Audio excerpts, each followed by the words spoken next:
Welcome to Bronyville. Hey, it's Bronyville episode 132. That's 132 for any of you county folks out there.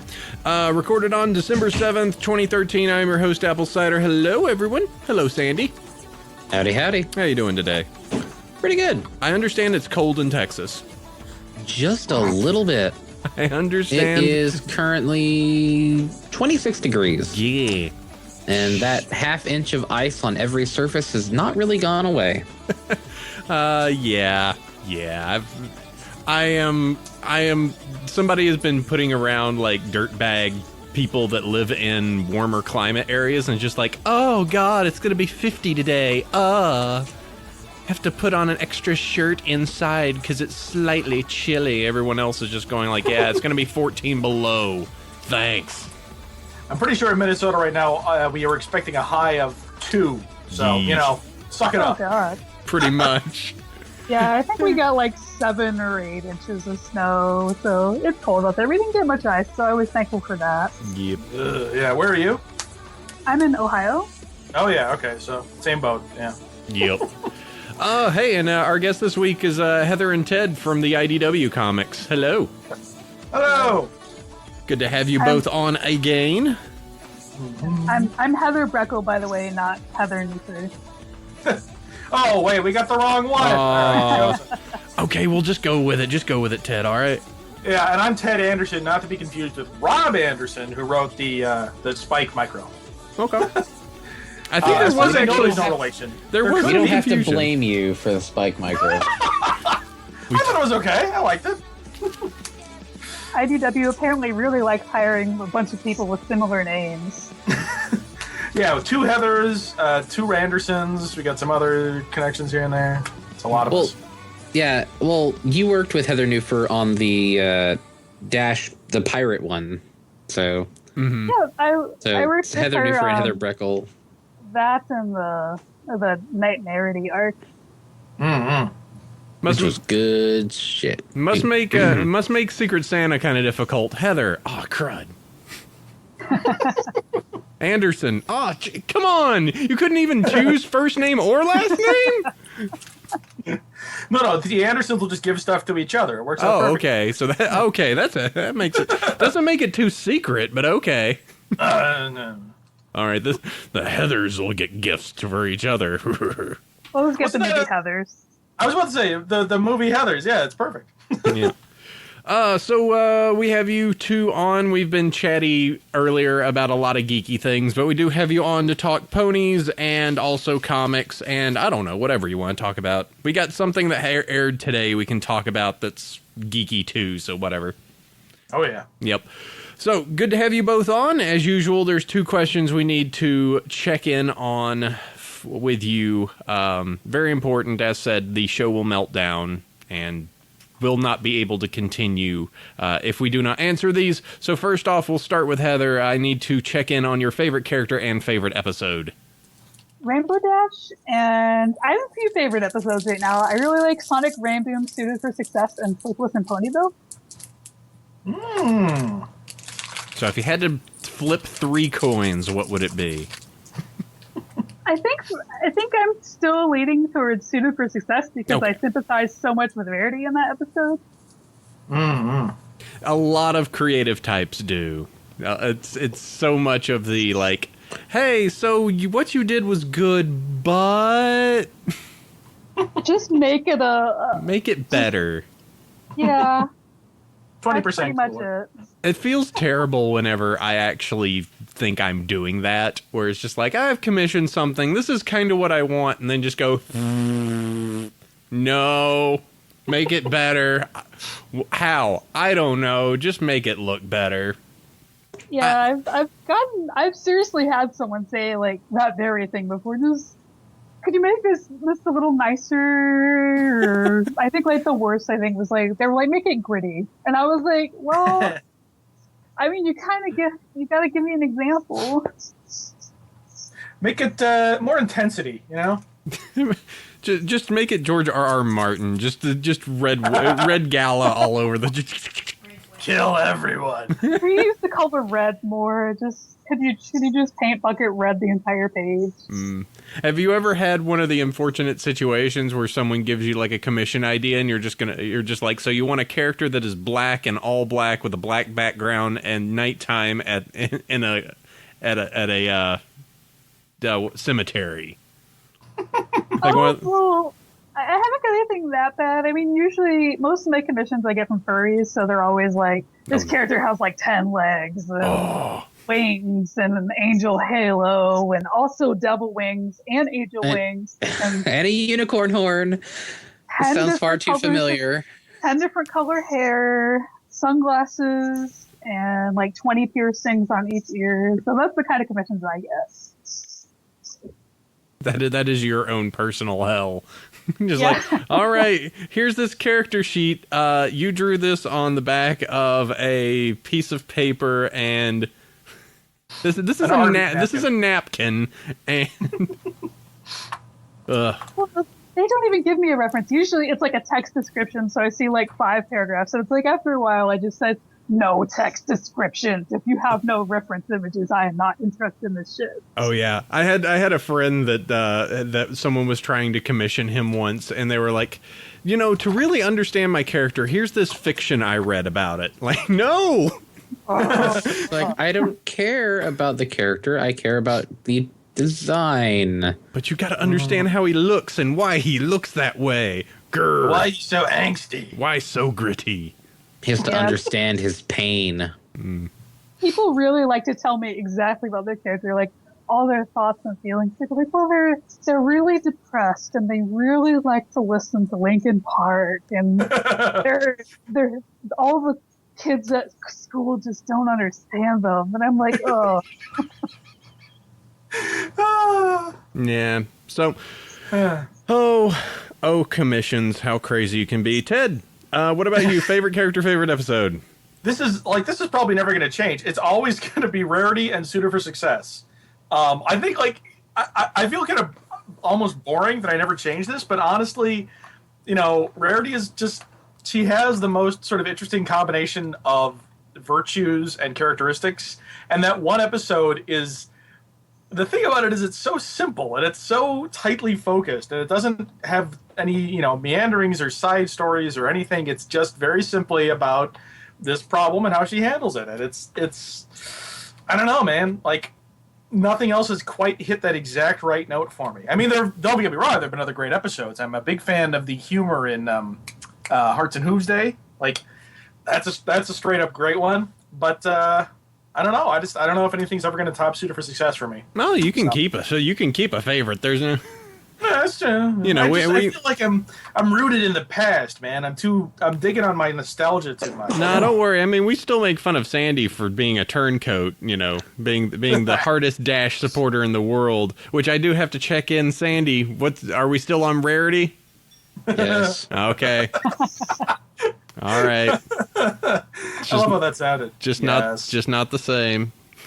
I can't make Rainbow Dash jokes anymore for him to get upset with. I don't know. Wait, so what was the moment? Like, what was the fall here? Basically, she didn't really have many good episodes in season 3, and the Rarity micro was really, really, really good. And so I was kind of like, yeah, I like this character more. Switch your allegiance. All right. Yeah. Well, hey, join the club, man. Yeah. All right. I'm hoping that the episodes about her are good this season. If we get one. There is one. I mean, it's been confirmed by somebody that there's at least one Rarity episode. Until we find out that she's been replaced by Applejack again. No. You're thinking of when Derpy replaced Applejack in that other episode. Don't believe her lies. And it looks like we've got a late addition to the question. Somebody has asked you what's your favorite comic right now. I guess beyond the one that you're actually actively working on. But all the ones we work on are perfect. I don't know what you're talking about. We have no flaws. I mean, like, what do you want from us? The one I like is the one which pays me. It is my favorite, for the bills get taken care of, sort of.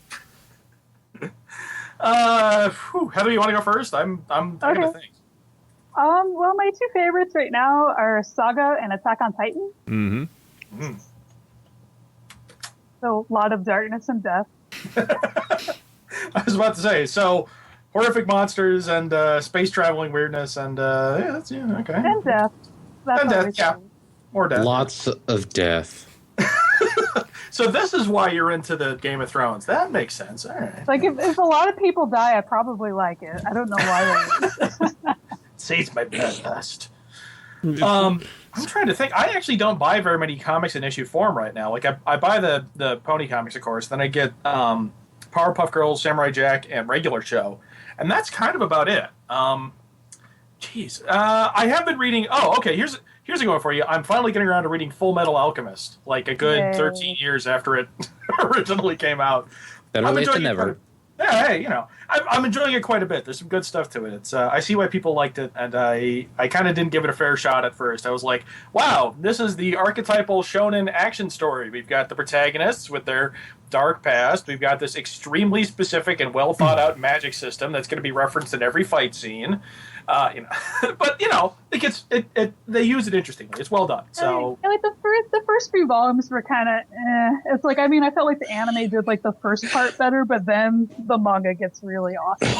oh yeah, no, it's excellent. I'm on like volume 20 something. So yeah. So Full Metal Alchemist. That's my review of something that came out almost 20 years ago. No, don't worry. Yeah. Yeah. Okay. That's fine. That's totally cool. So yeah, we got you guys on. So we're gonna after the sponsors and everything, we'll talk about and figure out what you guys have going on at the IDW side, as well as Ted has said something about an exclusive. So I'm hooray! All right. So, is this a regretful exclusive? I'm just saying it's not like earth-shattering news. I still have a job. Okay. I'll still be around. IDW will still be a company. They haven't decided to just forfeit everything and become a textile mill. Spoiler alert, there will be more ponies. Oh. Oh, It's like, oh no, they got bought by Marvel, and now there's going to be 37 different pony comics. You're now moving to DC down to SoCal along with DC Comics. Oh, but then all the man. female creators will get fired. Da da da da da da. Wah. All right. Well, first off, Sandy, who we have wonderful sponsor, who is our first sponsor, as always. We sure do. It's We Love fine purveyors of pony merchandise all across the internet. They have already added new pony shirts, and yes, there is a Twilight Scepter shirt. There's actually, I think, 2 of them. They're still doing their sales, it looks like, which is kind of cool. And they now have perfume based on Fluttershy and Luna, so you can smell like a cartoon horse. Yeah. A horse that's been on the moon for 1,000 years. Yeah. They don't have water on the moon. Yeah, what's that perfume made out? Yeah, when Nightmare Moon first appeared, it wasn't as much surprise as it was, ugh! oh! What is that stank? Oh, jeez. Let's see, there's Just recalling that's pretty. So there's a new Daring Do and Rainbow Dash shirt. There's a new Twilight shirt with some vines in the background. Chibi Twilight with a Twilicane because, well, we never Twilicane is the new main character. Yeah, and there's also another one that's Discord with the Twilicane. That's really weird. So yeah, you use our coupon code Bronyville 10, save 10%, and that'll save on some shipping. we promote shipping. Shipping is great. Yep. All right. Well, I've got someone that wants to jump in on this call for our next sponsor. So let me go ahead and click this button. Actually, let me click a few buttons here. Add people to this call.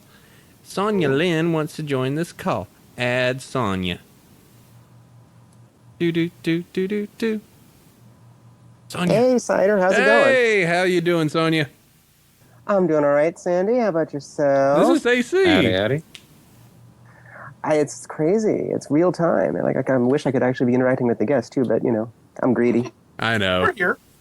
But you can see I'm participating in the chat, so there you go. And you had a nice long chat with Heather. It sounded like yesterday. Yeah. We geeked out. We actually talked about anime and death and well, yeah, death. Death? There was lots of death. All the cool things in life. And I did see the Madoka movie, and I'm not going to say anything except, oh my God, you're in freaking love. I'm Sandy. so mad. I was supposed to see it tomorrow, but we're getting a winter storm warning, and I'm like, well, I'm not going to drive 2 hours to Cleveland to go see it. So, Sandy, are you going to go hurt yourself again? I just might. They're showing it at the Angelica, which is not that far off. It's a really nice theater. Yeah, those are in San Francisco. But it's at like 2:00 in the afternoon, and I don't know what my plans are for tomorrow. You're just you're just gonna go in and sit there and just be like, why? It will crush my soul, and I will just be like, Madoka. It'll crush your soul even harder than the show did. Believe it or not. oh no. Yeah, I didn't think they could do it. I didn't think they could. But Gen Urobuchi is a magnificent bastard. Yes, he is. Oh man. He's like, I'm going to kill everyone ever. Nope. It's worse than that. Oh God. Oh, I can only imagine. Anyway, I suppose. Yeah. So what's this about BabsCon? Yeah. Oh, I don't even know what that is. Yeah. So BabsCon. We're throwing our first ever San Francisco Bay Area PonyCon. Yada yada yada, and you can get 10% off if you're a faithful Bronyville listener with Bronyville 10. Woohoo! While we did have a piece of bad news recently, unfortunately, Tabitha St. Germain had to scale back to a remote-only presence. But that'll still be kind of cool, because some Tabitha is better than no Tabitha.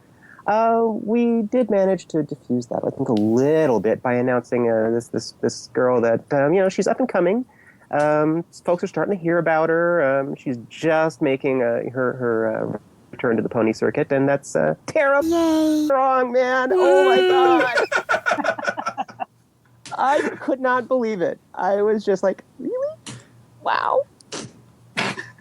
Nice. Sandy, would this be the first time we would actually be? This would actually be our tour de force, because she's been the one we have missed, the one we have never talked to. Well, besides Tabitha, which we need to get on, but we can do it, Sandy. We can do it, maybe. Possibly. And that's going to be in what's the dates again there, Sonia? April. Absolutely. It will be April 18th through 20th, 2014. You can catch us at our website, babscon.com. You can follow us on Twitter at babsconsf. And you can generally harass us on Facebook, blah, blah, blah, blah. You all know the drill, right? We've been telling about it every week, so they better. Well, we just need more people to start using that coupon code so that we know that we're, getting good return on our big investment. Oh yeah, such a hey. Yes. We're gonna give you a coupon code, so talk about us. Okay. Well, dude, Yes, don't forget the Fabergé egg. Geez. Oh, true. Sorry. I thought that was part of the payment that came with the fact that we're both on staff. Sort of. Well, no, that's where you get my firstborn, which I'm never going to have. So you kind of got schnookered on that. We got to share though. Man. That's the problem. Imaginary firstborns are hard to share or easy. One of the two. Sharing firstborn, it's an easy feat. But then you end up with a sitcom of Cider and Sandy like raising an imaginary child, which I think that's going to be the big comedy gold of next fall. That's got to happen. 3 stallions and a baby. It'll be me, Sandy, and M trying to raise a foal. Oh hell yes! This is already going terrible places. You heard it, Hub. Make it so. Oh no, it's a thing. Anyway, I suppose I should let you guys get back to the cool comics people, because I'm not cool enough to stay on your show. Oh, I'm sorry. You're cool enough to come on for a few minutes. Yeah. Okay. I You guess got to that's be a reasonable. part of the party. But I'm only 20% as cool. It's just. Well, Well, you guys keep at it, and I'll keep listening. And in the meantime, everyone needs to come to BabsCon, okay? Every pony come to BabsCon. It's impossible not to attend. That's true. You will be written up. There will be a shuttle bus going straight from DHX to BabsCon if you haven't seen our guest lineup lately. Friendship is mandatory. You have 10 seconds to comply. Associate.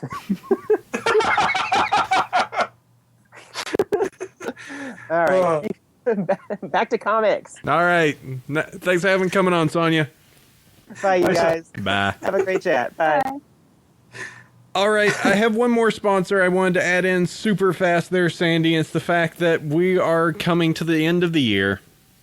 And there is something very important that we need to do. We did it last year, and this time we're going to kick it up a notch a little bit. So last year we had the Because 2012 Golden Muffin Awards, which was a silly little event that we did because everyone loves frivolous award shows. So we are doing that again. We are going to have another Frivolous Awards show on December 28th, and this year we're going to involve you a little bit more. We actually want to find out who you want to nominate for multiple categories and give Golden Muffin Awards to people all across the fandom. So we have awards, silly awards such as Beard of the Year and the winner of No Awards Award for being a functional person. That's a pretty fun one. Other ones include such as Best Spaghetti Chef, Best Unexpected MLP Fan, Best Good Thing to Come from the Fandom, the You Tried Ron Star Award for 2013, Best Pony Reference in a Pony Game, Best Worst Idea, Best Pony Tumblr, Social Media Convention, Meme, Community, Fanfic, Official Animation, Licensed MLP Creation, Unlicensed Creation, Best Background Pony in a Supporting Role, Best Main 6 in a Supporting Role, Best Villain and Pony of the Year. So, we have a lot of awards to give out. This is the nomination period, so if you want to make sure that something gets on the list and we get enough nominees for it, go ahead and send that across. The link is in the show notes. Also just linked it in the chat, so if you want to go ahead and hit those up for your nominees, you can nominate multiple times if you so want. So, do not feel constrained. And yeah, go ahead. That will be our Golden Muffin Awards for 2013 happening. We will have the nomination period this week. The voting will start next week. And then from there, we will tally up the winners and go from there, and awards shall be given. I am trying to find edible gold spray. So it does exist, actually. Well, on Equestria.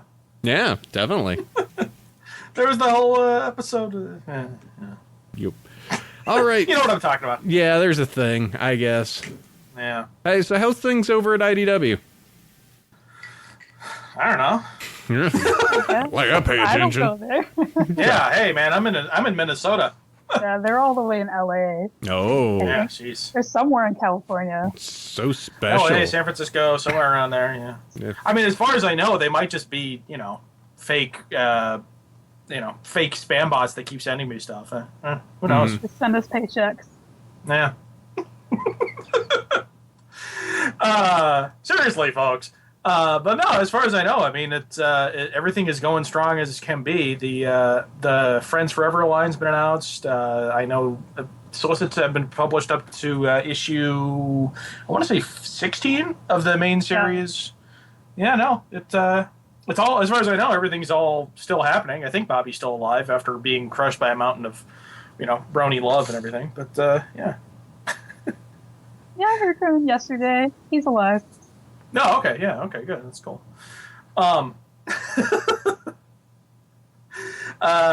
The thing about it is, of course, since we're both freelancers, we don't really have all that.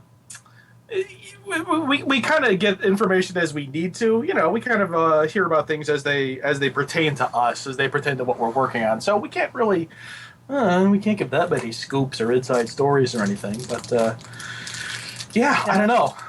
It's always my favorite when, the fandom knows about something before I do, because, they looked at the solicitations before I did, and I was like, oh, I'm doing that? Okay, that's cool. Yeah, it's kind of ridiculous sometimes how quickly the fandom moves. We're constantly on top of it, of just like, oh, hey, so Heather's going to be handling this. Like, I guess I am. Okay. Yeah, I think like the only thing I ever knew like way ahead of time was about Equestria Girls because me and Katie and Andy did the little short that went in the San Diego Con exclusive version of number 9. So we knew about it like way before it was announced. That's fair. So that it was kind of hard to keep my mouth shut. I was like, oh, I don't know how people are going to react. I don't want to lose my job because there was you have to fill out like a form and stuff with stuff like that because we're not allowed to give spoilers or anything for the series, obviously. And that's like, I mean, most of the time I learn about stuff as I get the issue to color. I'm like, oh, so this is what it's about, cool. I think that was the only instance where I actually knew stuff way before the fandoms. Yeah. And you were just sitting there as if you were. Is that? I know that the show staff feel like that they are sometimes crippled by knowledge because they're just like, we've already done everything, we've already seen it all. You keep asking us questions, and we know the answer, but can't say it. Did you have one of those situations where you're just like, just wait, just wait? Sometimes it happens, like I'll occasionally like look at like some Brony forums and like they'll like make guesses about what's going to happen in the next issue, and I'm like, well, I can't really say.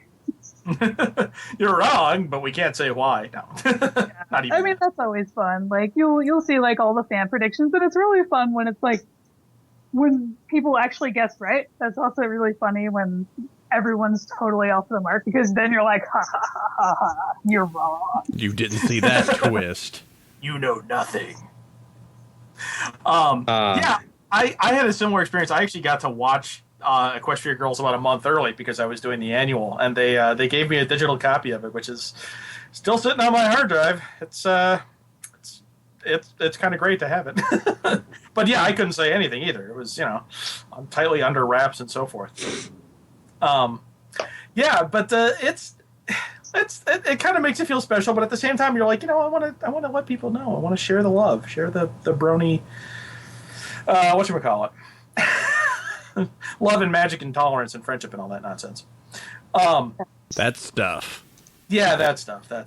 So I did promise you guys an exclusive. I should tell you this. I might as well. It's not as big as you might think. What it is just the fact that I am indeed be writing issue 3 of the Friends Forever lineup coming in March.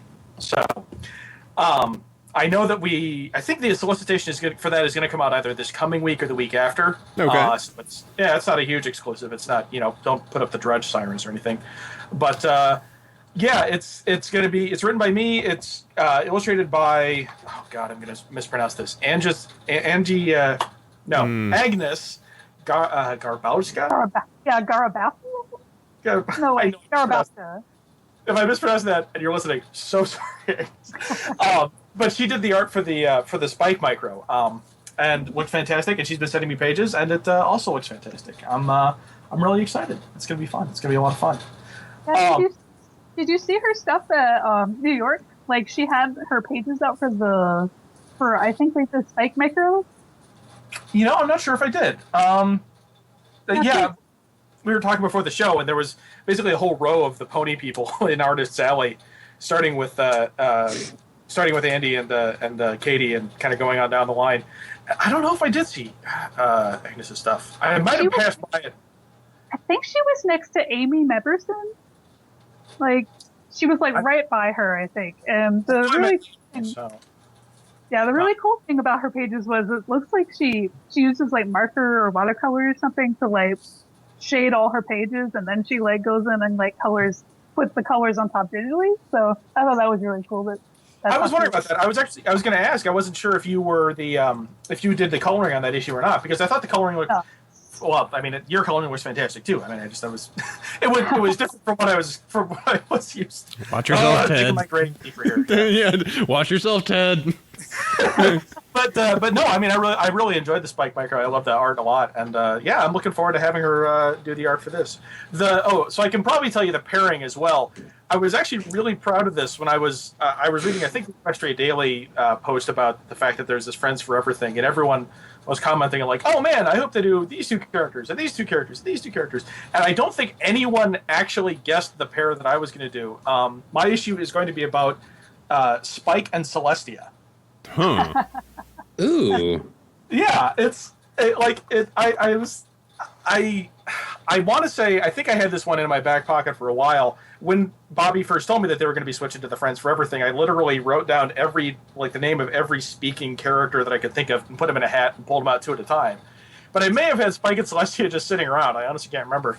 But it was just, they're two characters who orbit around another character who are almost completely defined by their relationship to Twilight. Celestia as mentor / role model / friend, and then Spike as assistant / general dog's body / friend. Mm-hmm. So, but they've never really interacted much at all with each other. So, yeah, I don't know. I thought it'd be fun to kind of throw them into an adventure and see what came out. Yeah. So I'm really excited about the issue. I think it's gonna be fun. I put in a B-52s reference and another Watchmen reference. Actually, this is the second time I've done it. So excellent. Is there a sign that says 15 miles to the Love Shack? Is that what it?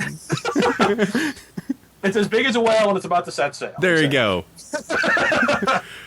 But yeah, no, it's a good issue and I'm really looking forward to it. So yeah, March, probably right around my birthday, actually. That'll be interesting. I'm already coming up with the potential plot lines in my head. Where was I from? I want to see my real parents, Raw. As much as I would love to do a story about that, or what happened to Applejack's parents or stuff like that, Max we are sad limited fic. what we have access to. Oh God, yeah. I feel like that'd be a no-no. For all we know, this show could cover it or something. I feel like that's something that they would want us to cover and not us. You just make a 3-part series that is just called Tears, and it's just every sad story, sad mini story you could put in. Like, here's what happened to Applejack's parents. Here's Spike's parents. Here's Fluttershy's. Everything's parents, actually. Just how everyone's an orphan. Parents are dead. All of springing. All of Celestia and Luna's friends throughout the years. Oh my God. And that's another thing. I mean, the writers as well. We only have as much access to, like what we were saying. We only really have access to what we really need to know. So, I have a pitch in at Hasbro that's using a certain noun, as in person, place, or thing. And this noun has appeared in the show before, but never really been given a prominent role. So I was allowed to see the script for an upcoming episode that uses this noun. I'm trying to you are trying your best gymnastics right here, sir. Just like need to leave too little information. They'll figure it out. I can't do it. But yeah, so I've got to see the script for an upcoming episode, and I can't tell you anything about it, obviously, but I got enough information out of that. But for example, that episode mentions nothing about the box, I had no idea about the box until it friggin' showed up in the pilot. I don't know what's in the box. I don't know where the keys are. I don't know where the box comes from. I don't know nothing. So. Well, turns out you haven't seen Shining Armor for a while. So what's in the box? The joke that everyone's coming up with is it's Gwyneth Paltrow's severed head or something. I'm surprised there haven't been more Schrodinger's jokes. It's it's Celestia and Luna's long lost sister, but both dead and alive simultaneously. They could always use another princess on the show, I'm sure. There's never enough princesses, She's the princess of brunch or Brinner or something.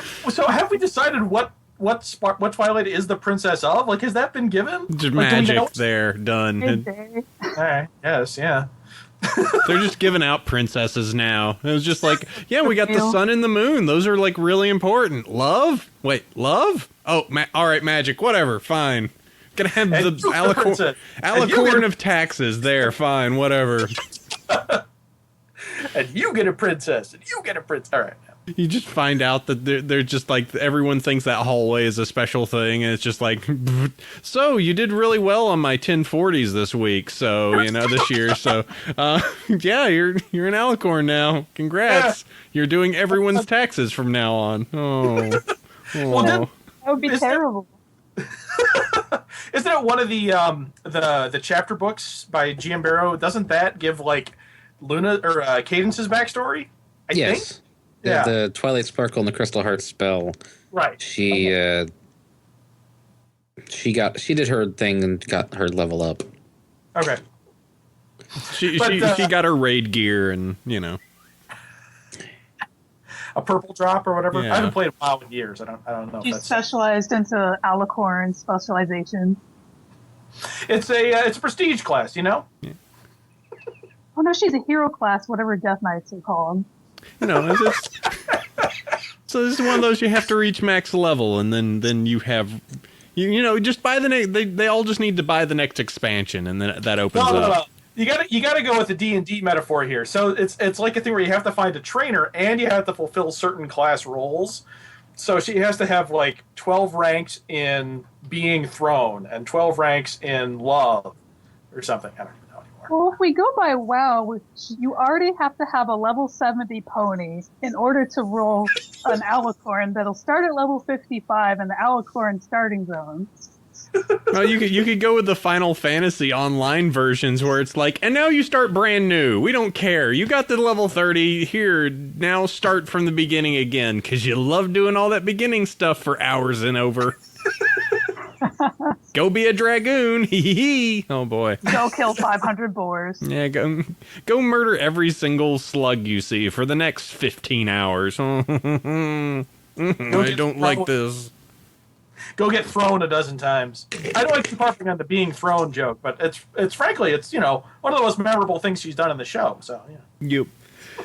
So let's see. Anything else? Actually, Ted, this is the first time we've had you on since the Equestria Girls Annual came on. Yeah. So that was kind of I rather enjoyed it, especially for the two pieces you had. The way that the stories did kind of intertwine at the very end with that twist. The twist. But I really enjoyed that. So it seems like you got a lot of flexibility with Sunset Shimmer and establishing a backstory for her. I really actually, I mean, there's not much backstory to Shimmer as far as I know, and I didn't really do too much with her in the comic that hadn't been seen before. With the main, well, not main six, the main five though, the way that I pitched it to Hasbro was as basically a retelling of the Cutie Mark Chronicles with, you know, mundane versions of all the magic stuff in there. So it's got, you know, so I wanted to cover everyone's story in this. So Applejack warning the value of honesty and family, and then Rarity warning about jewels and magic and that kind of stuff. And it ended up being kind of a very different story than how I originally imagined it, but it still had that element of, you know, discovering both their, well, not their cutie marks because they don't have them as far as I know, but their cutie marks and their elements of harmony at the same time. And yeah, I don't know. It worked out more or less like I hoped. I mentioned before that there were some things that had to be changed. I know I've said this elsewhere, but for example, it wasn't originally Babs and Sunflower Seed. It was the Orange, her Applejack's relatives from Manhattan. Mm-hmm. And for example, it also wasn't Mrs. Harshwinny as the homeroom teacher. I mean, there were a couple of minor things that were changed along the way. But no, I was still happy with the way it turned out, and I was happy that I got to kind of retell the origin story that we already know, but put it in a different context and make it make sense. Mm-hmm. Yeah, it was good times. It was fun. I hadn't heard the explanation that you gave, but I was kind of on that line of going like, this is weird for Babs. So what was the basis for, you know, using those two? Well, the basis was basically I was trying to think of anyone else who could be used as call it a social villain, you know, someone who could play that role. And there kind of wasn't anyone else who hadn't yet appeared in the show. Because Silver Spoon and Diamond Tiara have appeared, but they were, you know, first years or sophomores or whatever. And they were kind of the only other ones who could fulfill that particular role besides the Oranges. So I just kind of had to dig deeper and think about, well, okay, who else does she have? Well, we know she's related to Babs, so I guess it's going to have to be who it's going to be. And believe me, I didn't like treating Babs like that. I like Babs a lot as a character, but, you know, as a reformed character, obviously. And God, I hope she shows up in this season, because Babs is great, man. Babs is great. But yeah, so this is obviously the unreformed Babs, plus a sister who, I guess she's unreformed too. I don't know. I picked her name. I honestly just thought, okay, her last name is Seed, so Sunflower. Okay, perfect. Yeah. If she ever shows up in the show or the comics again, maybe it'll be the same character, maybe it won't. I can't make promises either way. You can't quantify for the show? Heresy. I really know, I know. But yeah, so I mean, if some of the lines sounded a little bit weird coming out of Babs' mouth, I mean, that was originally going to be Uncle Orange, and that was basically the reason why it had to be changed, is because it would be weird for her aunt and uncle to be like a grade ahead of her. So, yeah, just a hint. Yeah, a little bit. I forget what was the names I gave them. The aunt's first name has been revealed in like the card game or something. I thought they were said in the one episode that actually showed them. Maybe. I remember I came up with the name for Uncle Orange, but I'm looking this up on the wiki right now. I came up with the first name for Uncle Orange. He would have been Mandarin, because I was really proud of this, because Mandarin, obviously Mandarin Orange, but Mandarin also as a somewhat outdated slang term for like a very rich, wealthy, well-connected upper crust kind of person. So it would have been really clever. Yeah.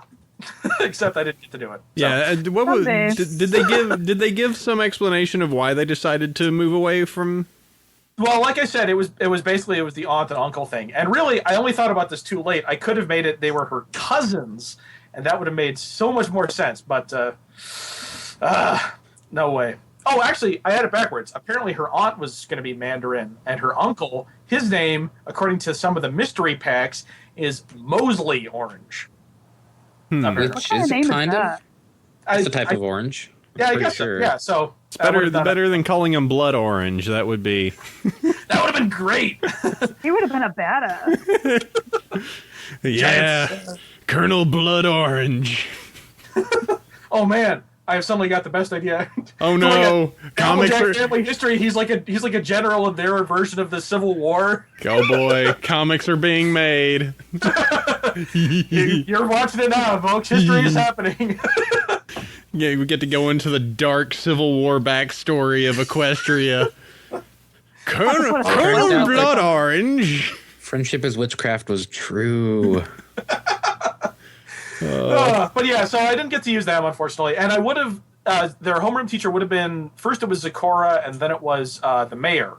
And the mayor just made sense, because it's like, well, if, she's the mayor of Ponyville, but Celestia rules the whole place. So logically, if Celestia is the principal, then she should be the homeroom teacher. But yeah, those are both turned out in favor of Mrs. Harshwinny. So, I do like Mrs. Harshwinny just for the completely dead in the eyes look of just like I've seen some stuff. You gotta have that in your high school teachers. You've got to have your the ones who are just dead inside. They've been teaching for so long, they don't even care anymore, kid. Like, listen, we're going to be teaching state politics, so I understand you're going to forget every ounce of this, but it is a core curriculum. Yep. Oh boy, I remember those days. Yep. Yep. Well, before we get too deep in nostalgia. Yeah. So, Heather, what's going on in your camp? Well, right now I'm about halfway through coloring issue 16. I did the Luna micro, I think, last month. It was really recent. So, yeah, that's about it. So, mostly ponies, and I've been working on the Ninja Turtles comic based on the new Nick show. So, I just wrapped up issue 7 of that. So, been pretty busy.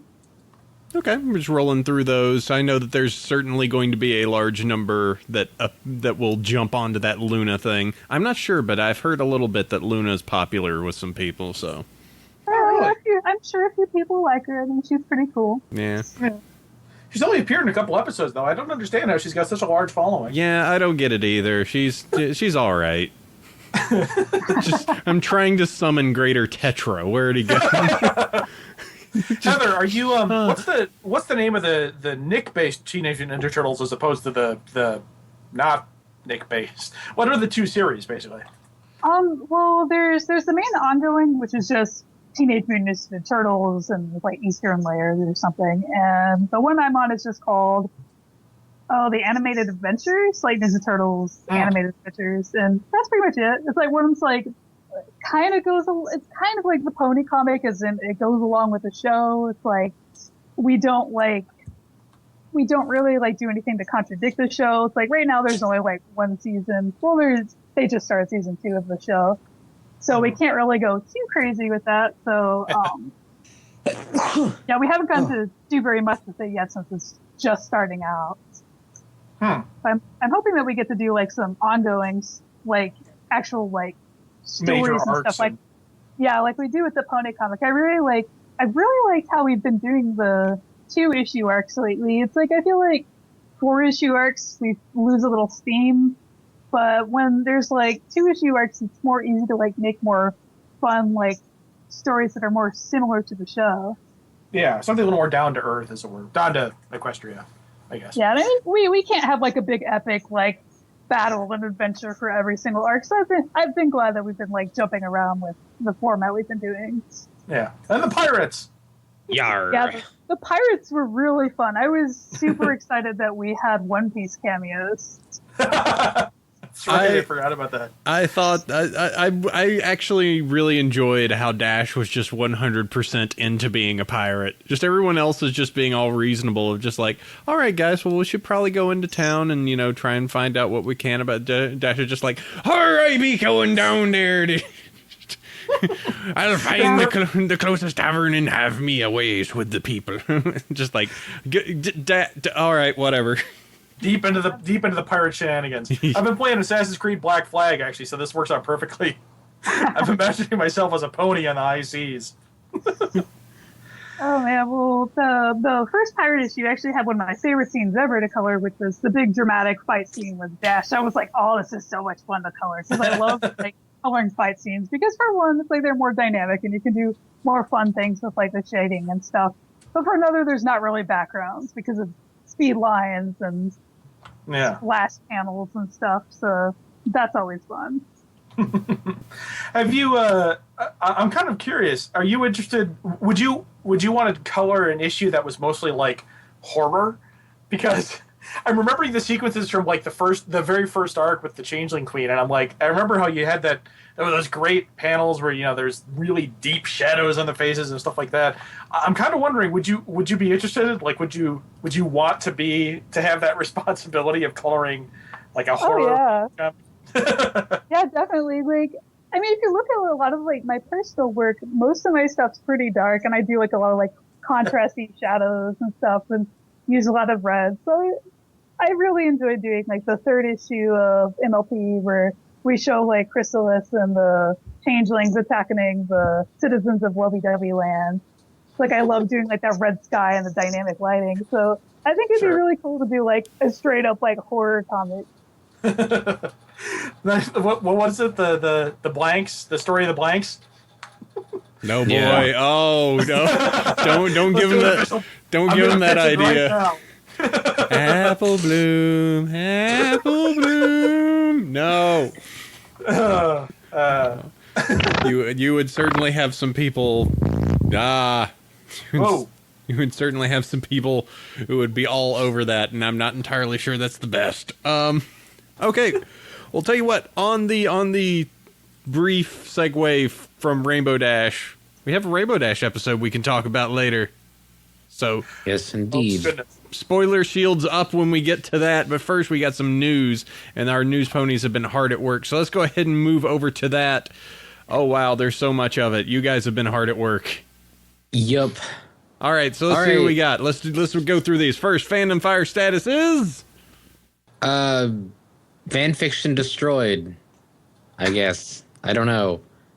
There are authors that are screaming, "No, this episode does not comport with my fan fiction. It is wrong." But most of us don't care. Wasn't it Katie Cook that got like hate mail from people about the... You should really read my fan fiction so you know exactly what happened. No, this isn't how Kate's and... completely contradicts my fan fiction. What on earth is published? Go educate yourself. What jerks. Like, I think it was Katie. Stupid show keeps going against my stance.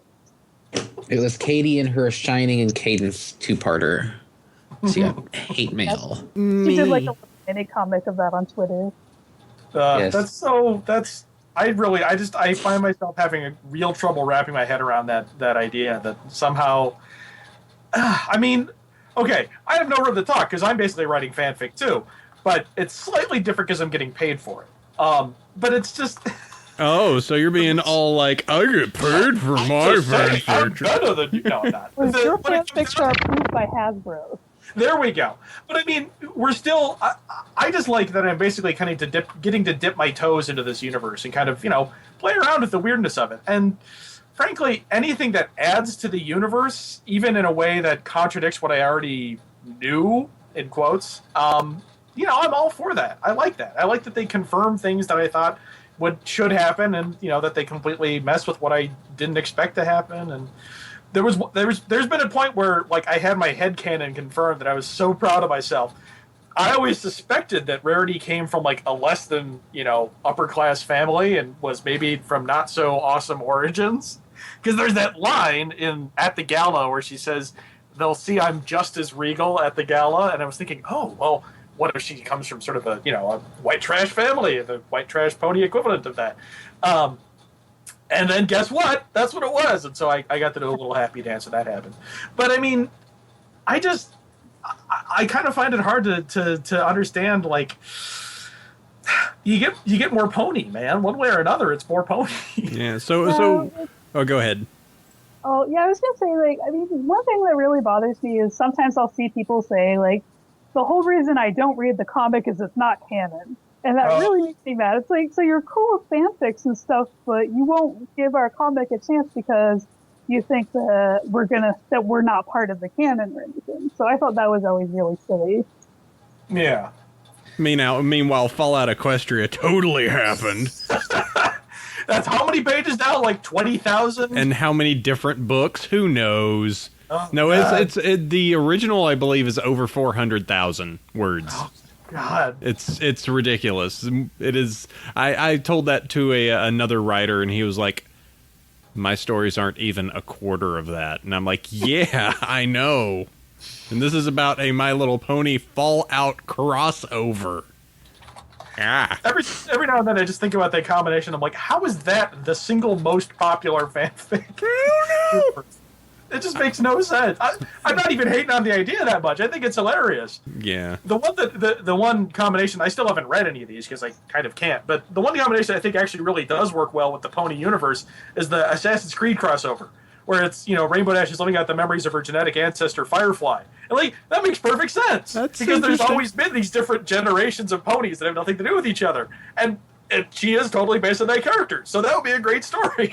Just everyone can be happy. The last episode of Ponies, it's just going to be a nuclear winter, and then just all of a sudden a metal hoof appears and just goes, war. War never changes. You can have that. I want that to be voiced by Pinkie Pie. Yeah. What never changes. Though I will say, before we move on, that obviously since Ted is going to be the Waygate, you totally don't need to send cash or money order to have him approve of your fan fiction or headcanon. Hasbro would. No. All right. No. It helps, that's not. It helps. I mean, I've never been told not to read fan fiction, but I'm not on the writing end of things. Like, have you been told not to read any? Not out loud, but I just, from what I know, it's not a good idea because one way or another you're gonna. Yeah, I mean, muddy the water.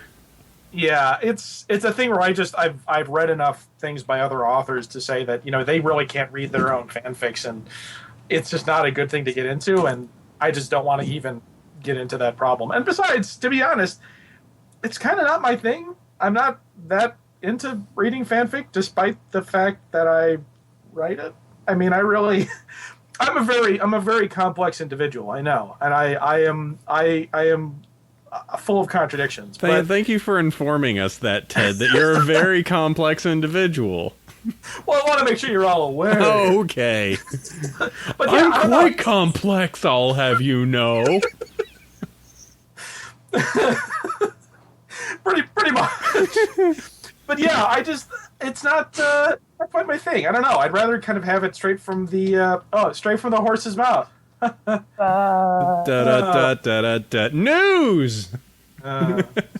Also, I'm sorry to make Excel Hedge think about the ending of Disney's Dinosaurs. So, Okay. And it all froze over. All right, what we got news-wise? We got tons of these. Tons of stuff. All right, so EQD's posting everything they can ever get their hands on because that's just kind of how they roll. People send them things in, and well, things like Megan McCarthy tweets a random string of numbers. What does it mean?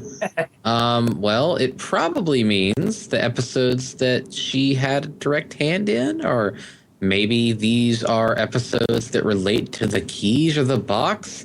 Let's do some wild mass guessing, folks. These are probably from number stations. Yes, she was listening to a number station out of Russia, and she has been activated. And actually, My Little Pony is, in fact, a communist plot. Or it's just they're the numbers that got her onto the islands. Oh, man. I kind of suspect that they're the episodes of songs. So it's one of those. There's really. Hello? I'm here. We're here. Okay. Sorry. Here. What, problem? Okay. I thought it was the episodes that had songs in them because I know that there's supposed to be 16 songs, but some episodes have 2. So I don't know. Oh, that would make sense. You've come up with something I hadn't thought of. I mean, I can tell you. I think I can tell you this much. The episode that the script I read of with the noun had a song in it, and it's one of those numbers. So there you go. Ooh, yeah. The plot thickens. There's so many things. I'm also playing number station sounds right now for all of you. There's a I'm pretty sure it's the So Great and Powerful Rainbow Dash song had number station stuff in the background. It was an interesting little addition. Ooh. Yeah, it's good stuff. Sorry, total tangent there. No, that's cool. They've also there's actually an official soundtrack now. The official soundtrack has been released on Google Play and iTunes. Bought it this morning. Yeah, $10, and it gets you pretty much. Well, it gets a lot of the good songs. I don't think it's only 11. It's 11 songs, $10. At the gala, becoming popular, the Smile song, Are the Dress, Best Pet Win, Flim Flang Cider song, Laughter song, Winter Wrap Up, Big Brother Best Friend Forever, and This Day Aria with Love is in Bloom. No Smile. So it's basically the Smile song is like the third thing I listed today. Sorry. Yeah. And something I want to point out, it's the longer version of Love is in Bloom, the one that Daniel posted to his Facebook because a lot of people liked him or whatever. Yeah. It's longer than the one in the episode. So it's a weird combination. Yeah. Oh, they got most of the good ones, I think. Well, it's all from season 1 and 2, so they could do a separate season 3 one, I guess, because Magical Mystery Cure had 8 or 7. A bunch of them. Yeah. Just get a copy of the episode. It's like just listen to the episode. It's all good. They're also apparently going to be releasing an Equestria Girl soundtrack. So if you like the music in that, because I want to hear how helping Twilight win the crown ends. Because in the movie, it just pans over and then Sunset Shimmer starts talking outside the lunchroom. I want to know. I want to hear the ending of the song. Damn it! They just have filler. Yeah. Cornflakes. Peas and carrots. But yeah, it's a weird collection of songs, but it's all good ones. I mean, there's no there aren't clunkers to begin with, but yeah, it's. Well, it's not like they included the Piggy song from Baby Cakes. Oh, it's great. What are you talking about? Have you heard the Living Tombstone remix of it? I love that one. It's pretty good. That's why it was perfect. So you wiggle your tail, you wiggle your snout, just so you know, oink, oink. and shake it out, or whatever. Yeah. I mean, This is only the first volume. Clearly, they're going to have to go on with more and more and more. It's a good sign. I definitely bought it because I knew that it was going to be, they're going to be watching how well it sells, definitely. So, if we can in any way sort of encourage more releases like this, hey, absolutely. Yeah, well, I mean, I think that they were saying that it actually showed up pretty high up in the iTunes soundtracks. Oh, yeah. I wouldn't be surprised. Someone's trying to get Les Mis, and they're like, what? This isn't a depressing musical at all. I feel happy and enthused. This was the wrong soundtrack. What is this? What's going on? All right, let's see. What else we got here? Oh, it's one of those character pack things. I'm trying to find it on the iTunes store so I can... Oh, yeah. Yeah, I still need to buy it. Let's Like see. every time they actually do a soundtrack for like a show I like, I make sure I buy it because so maybe another one will happen. Like Legend of Korra had one, and they've been asking for like an Avatar: The Last Airbender soundtrack for like a million years, and they never did it. The waiting so long for a true Avatar one. God. I think they said that they're going to do one now because the Legend of Korra soundtrack sold so well. Yeah, I will. Oh, there's a helpful thing that you should know about. There's a guy named Adam Warrock who does like nerdy fan raps, and he's really awesome at it. And he did an Avatar album, and it includes a song in there just called "Yip Yip," which is as awesome as you think it is. I hope it's just him saying "Yip Yip." Well, that's in there, but it's part of it. But what it is, it's all the great stuff from the show, but like given a new feel. It's good stuff. I'll post a link to that. All right, let's see. Other news, there are now zip and go ponies and posable ponies. Hey, Did you ever want a really stylish looking Rainbow Dash with multicolored wings? And guess what? You got what you wanted. Yay. Yay! Everything I could want in a toy. Did you ever want Rainbow to wear a top hat? Then congratulations, you got what you wanted. What, really? She comes with a top hat? Man, I'm glad to buy it now. Looks like it. Though I do like the Pinkie Pie that is wearing a bunch of balloons as a belt around herself so that she can fly. That's kind of cute. I'll have to take the top hat from them and put it on the fashion style Rainbow Dash I have that already has those sweet pink sunglasses. Yeah, I'll toss So that she's in the going to be chat. singing.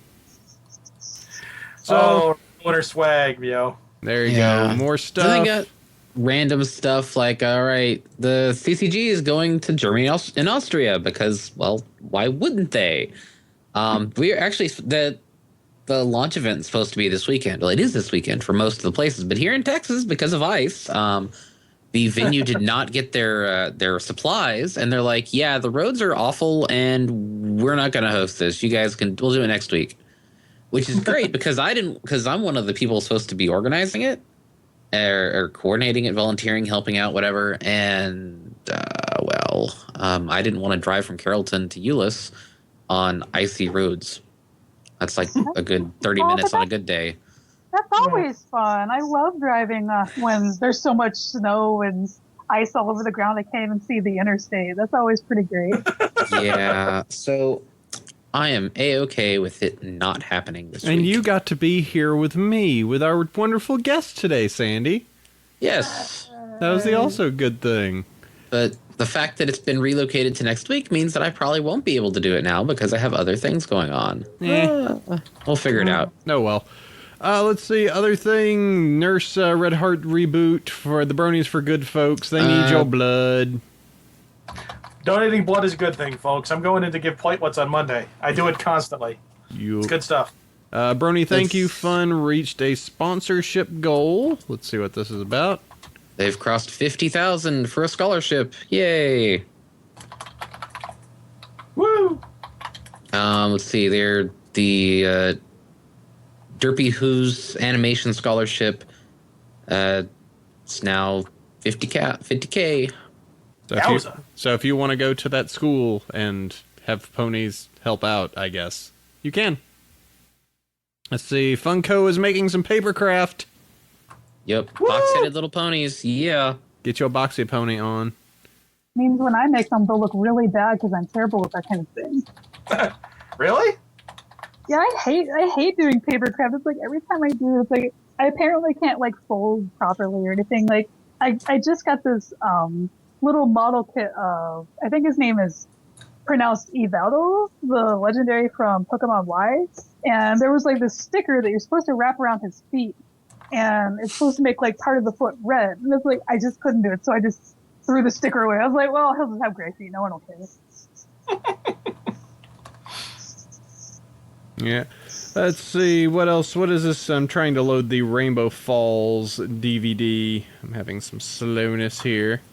It's a DVD about Rainbow Dash. Oh, I guess it's got Best Pet Win, Mare Duel, Read and Weep, Daring Don't. So it's actually got today's episode, and whatever Rainbow Falls is. Yeah.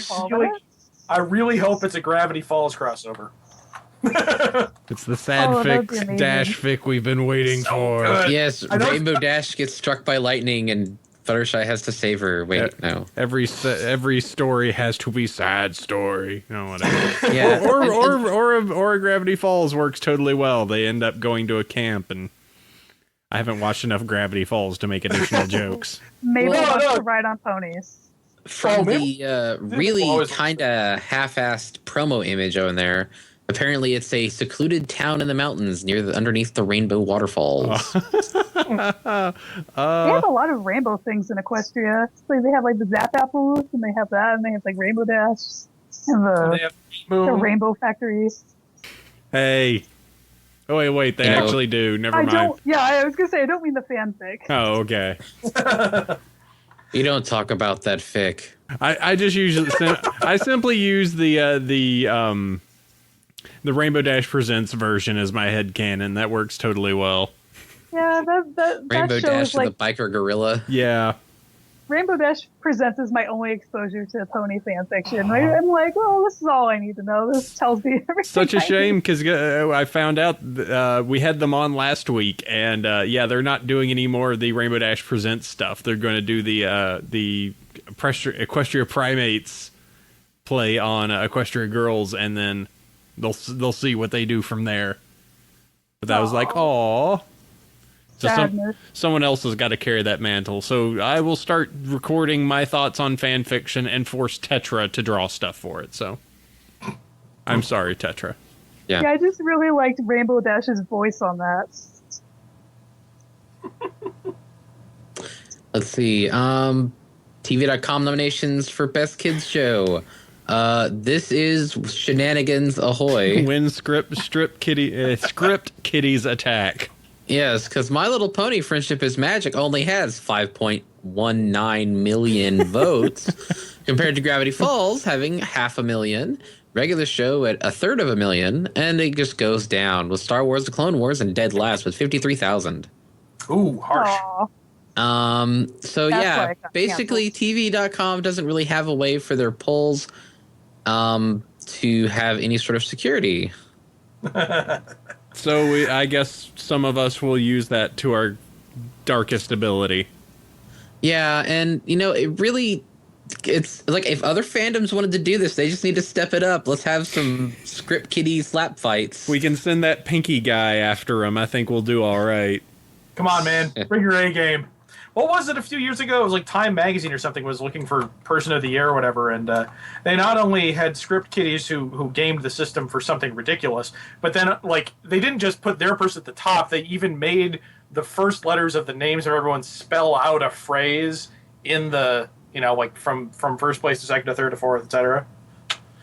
Clever stuff, man. Well, Those computers, there's those magic boxes. Well, there is the known known security person who I believe is like 19, but yeah, he's for the last few years for like their Chrome DevOps has managed to hack and find amazing ways to destroy like Chrome OSs, and has each time used Pinkie Pie. So Oh, yeah, Pinkie Pie just won that too. so yeah. Let's see. Let's see. Next up, you know what's hot? Sandy, you What's hot? know what's so hot? The Hub. Yep. The Hub. It sure is a thing. It is a hot network. The hottest who is- family network. Oh, Adweek. Okay. So that's like, that kind of matters.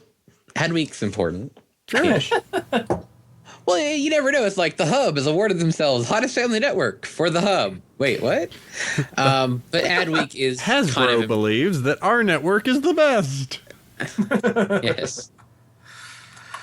Well, Adweek, yeah, it's a real magazine. It's not owned outright by anyone I know about, so. And Yeah. the Hub has been doing fantastic. It's been an actual successful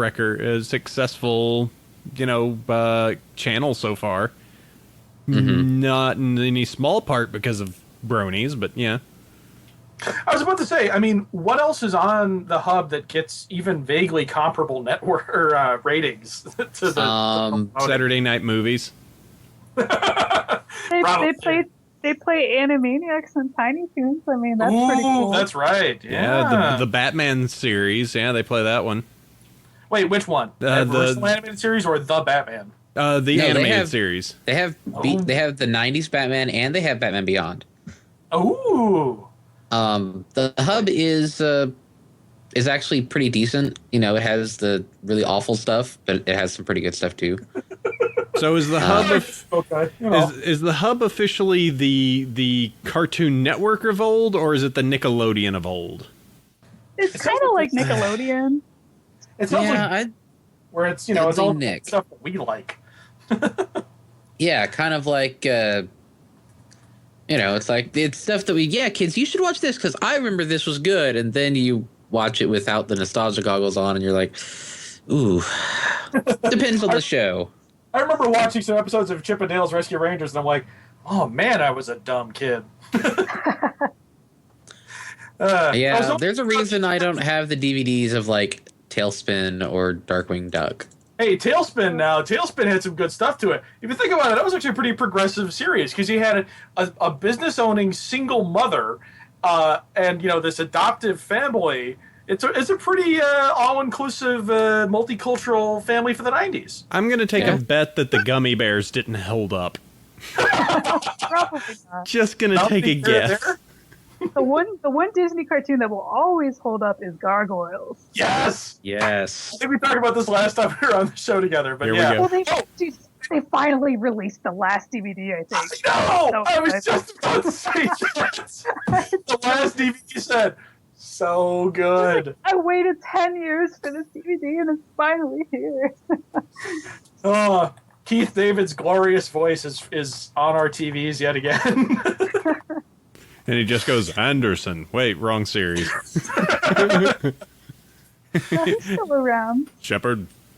Oh, yeah.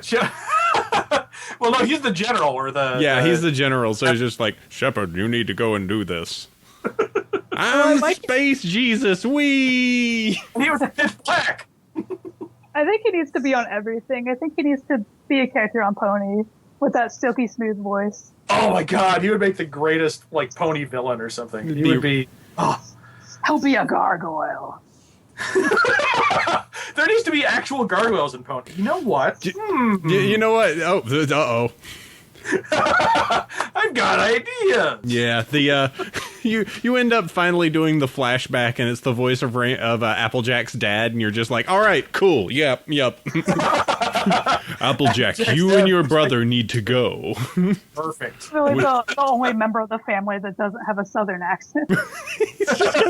He's just got that deep, just like Applejack. We need to harvest the South Fields. Don't worry, Applejack. You'll be great. You'll be a wonderful tree kicker someday. Talk about your headcanons. Yeah, pretty much. Let's see, what else do we have? LA Times has a positive review of A Pony for Every Season. Yay. Woo! Then somebody linked the Pixel Kitties comic as a news article. The Red Gala, everyone. Watch out. Yes. The rains of Castamere start to play. Castamere. Jeez. Let's see, what else? Pony's Anthology 3 airs tonight, which, if you're listening to this on the recording on Wednesday, you're 5 days late. Or whatever. Also, what do you... It's Wednesday. Yeah. Sorry, that was funnier in my head. It's all right, Ted. You can't score them all. I really can't. You miss 100% of the shots you don't take. Fake Wayne Gretzky. Because he never actually said that. I personally, I hold a deep and abiding love in my heart for Ponies. I believe it's Ponies, the first one, just because it had the Kanye West parody opening, which every now and then I just link back just to watch that. Oh, God, yes. No one mayor should have all that power. Oh, beautiful. Well, that was like in the opening of Saints Row 3 when they used that song. I was thinking, it's like, man, this isn't very pony. Which also had Keith David. It all goes back. It all goes back to Keith And David. Anyway. so So it's now time for me to mispronunciate Awizothol. Awizothol. Yeah. Maybe. Whatever. Zottle. Awizotl? Is that it? Zotul? No, it's Yowie. Guy. Yowie. It's Yowie. Yeah. Oh, Yowizotl. That's different. Yeah. Yowie's little boy. This is good. Oh. That's Talk it. about After hours. Usually have to go to conventions to get a large stash of that, but Oh. so yeah, we are now going to talk about the most recent episode that just aired, which was Daring Don't. So be aware. What was that, Ted? I was just saying, plug your ears if you don't want to know. Absolutely, yeah. Spoiler filter is on.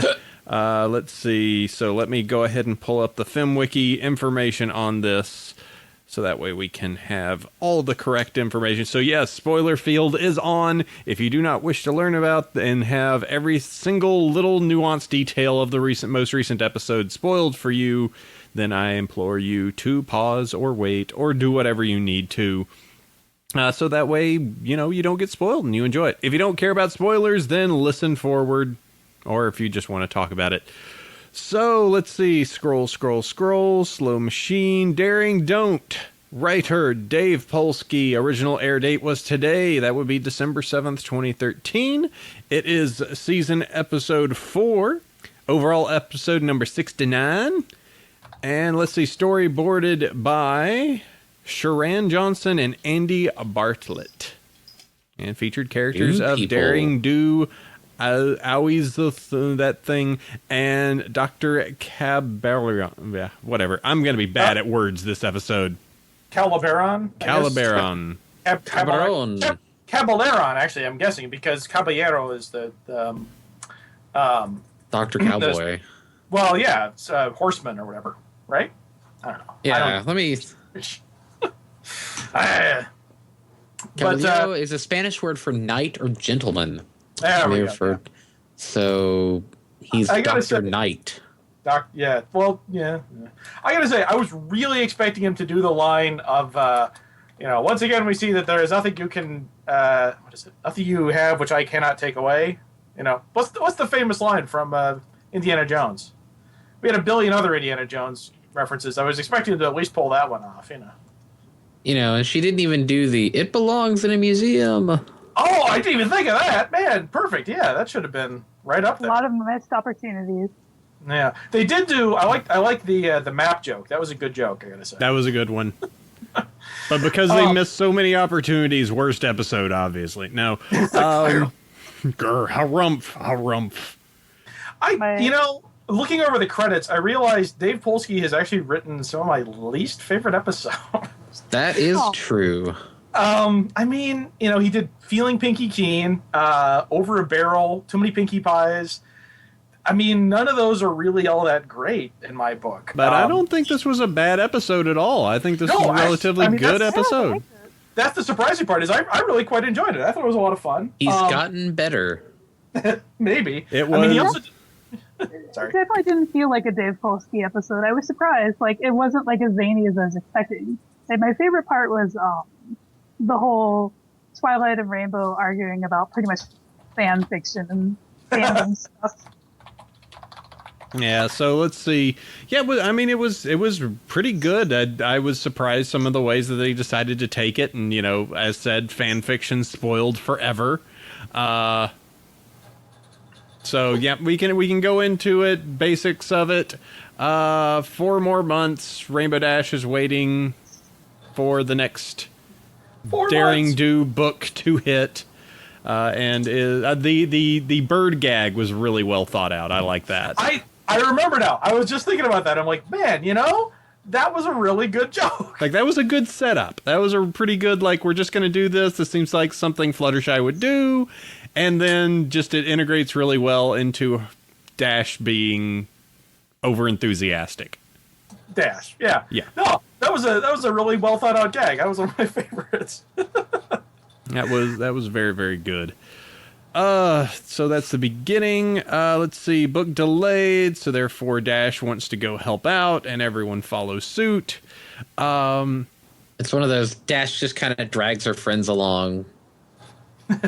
So there's no real reason for any pony else to come. It's yeah, I guess it's a Tuesday and we don't really have anything going on. Let's just go out into the woods, I guess. Let's just follow her, sure. She takes the other ponies so they can line up for Black Friday a week early. They help out and give moral support, but are not actually included in the book.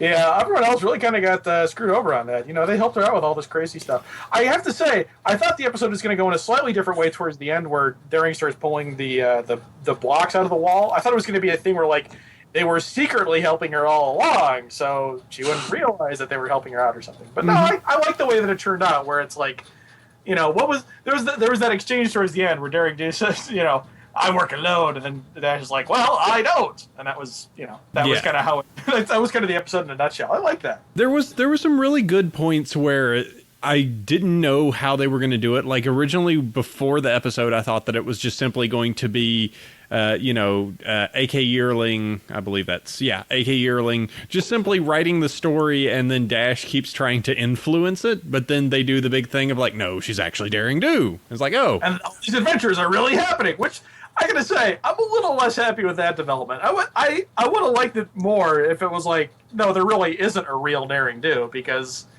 otherwise, I know that we're getting into headcanon territory here, but now I can't help thinking they reference all these places, the Valley of such and such, and the Rings of so and so, and it's hasn't anyone ever just looked up those places and been oh, I guess they really do exist, Mm-hmm. I was kind of hoping that at the ending it would be the whole Fiona and Cake in Adventure Time, where it turned out that Rainbow was just writing a big elaborate fan fiction.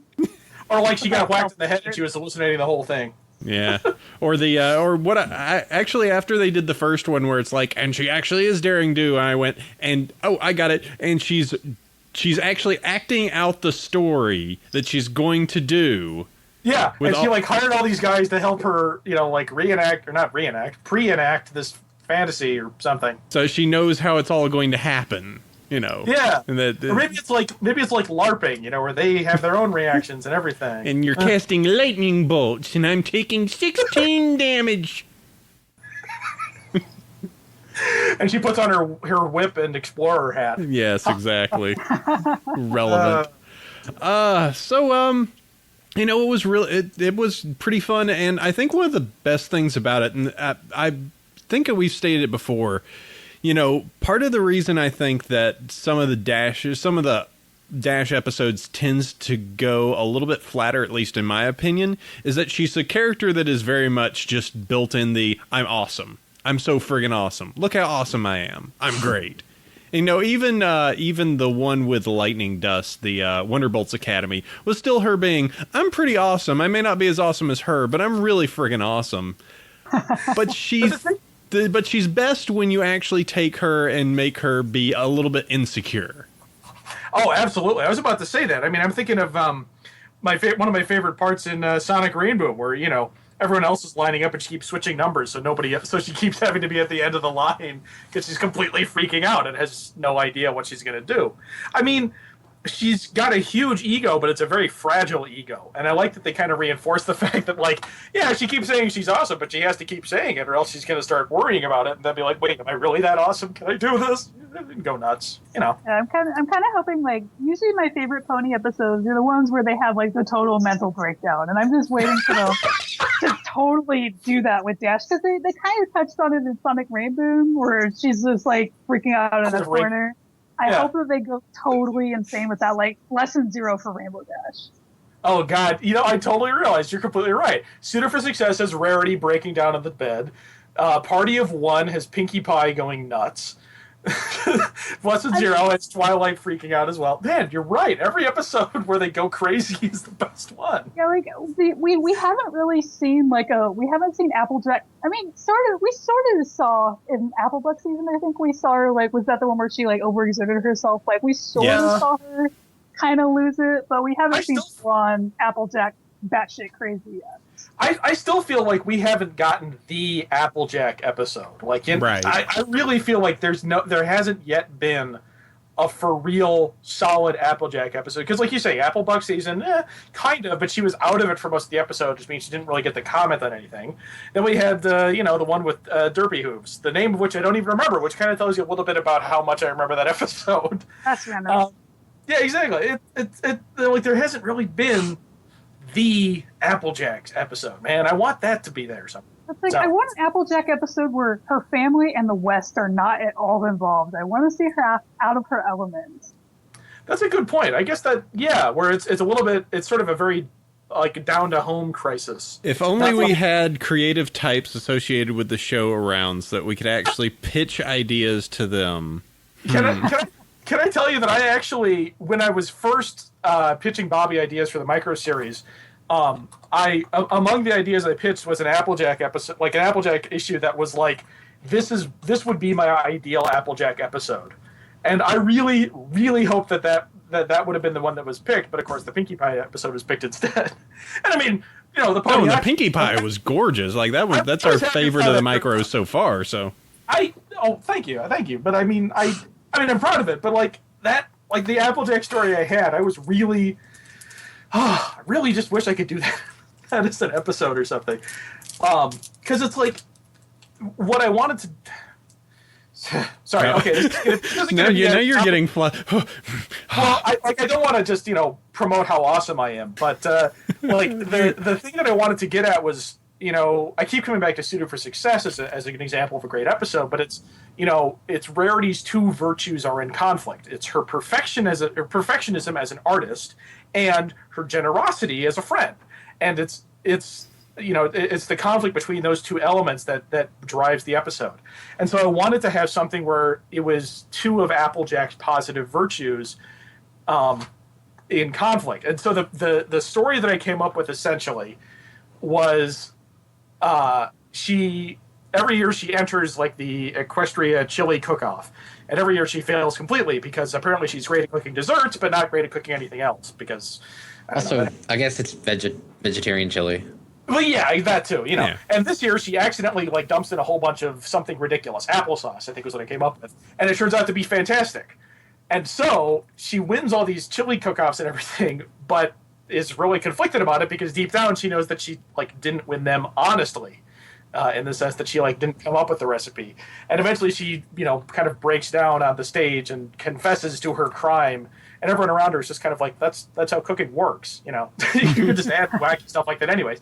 But the idea of it was then she pulls out of the contest anyways because she doesn't feel like she deserves to be among all these great cooks and everything. And in the end, she just kind of sells the chili anyway because, hey, she's a business pony. She knows what she's up to. Mm-hmm. But like the idea was to put her pride in her work and then her honesty in conflict. Put her in a situation where she was outwardly proud of something, and then of course you'd also have Apple Bloom being really proud of her big sister for winning these contests and everything. Mm-hmm. But at the same time, she can't really own up to it because she doesn't feel like she earned it. And that's what I feel would be a great Applejack. I mean, again, not to toot my own horn too much here, but like something along those lines where it really brings out what elements of her character could go against each other. Well, Ted, I'll see you that fan idea and raise you with this one, where my idea is the fact that you focus on the fact that she is the red mage of the group and she has the capabilities to do everything.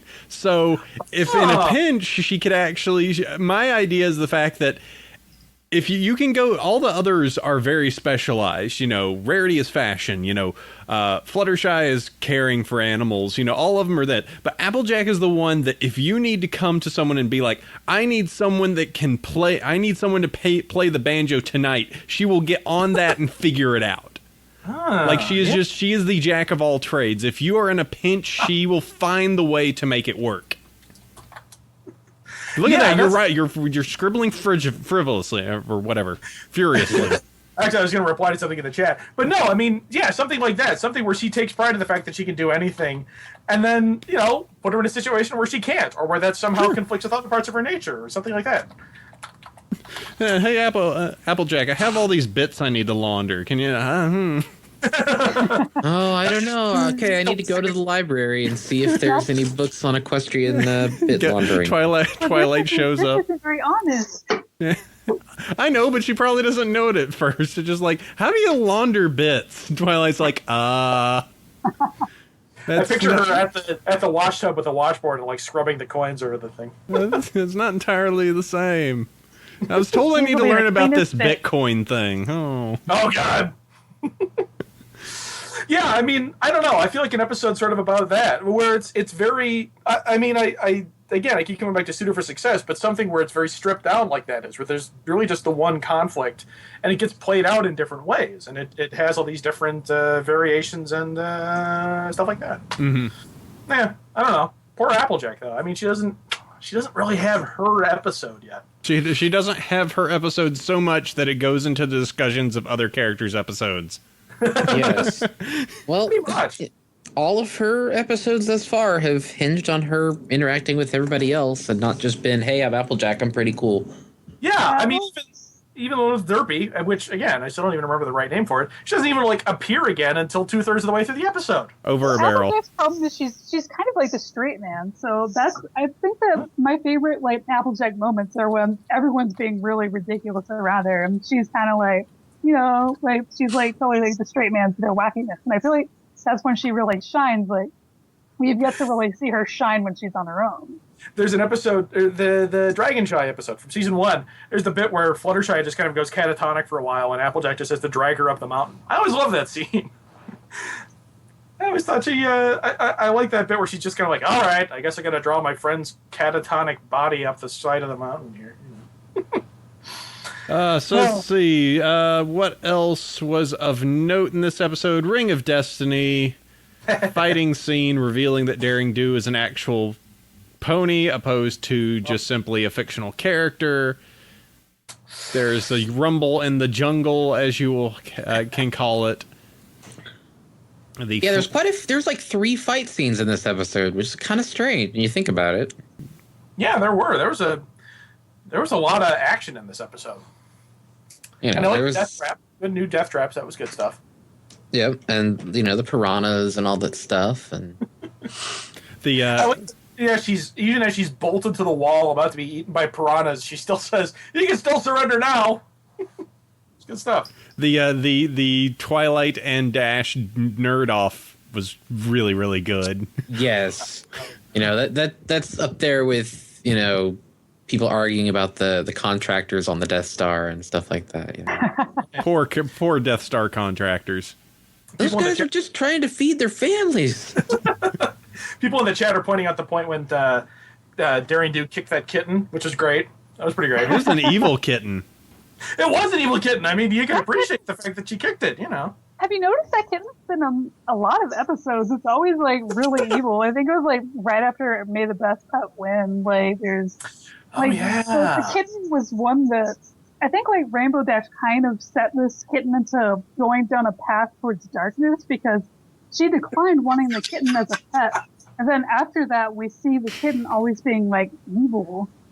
It could not handle the rejection. And turns out it was Opalescence's cousin or something. And none of us have noticed until now, and we haven't even given a name to this evil beast.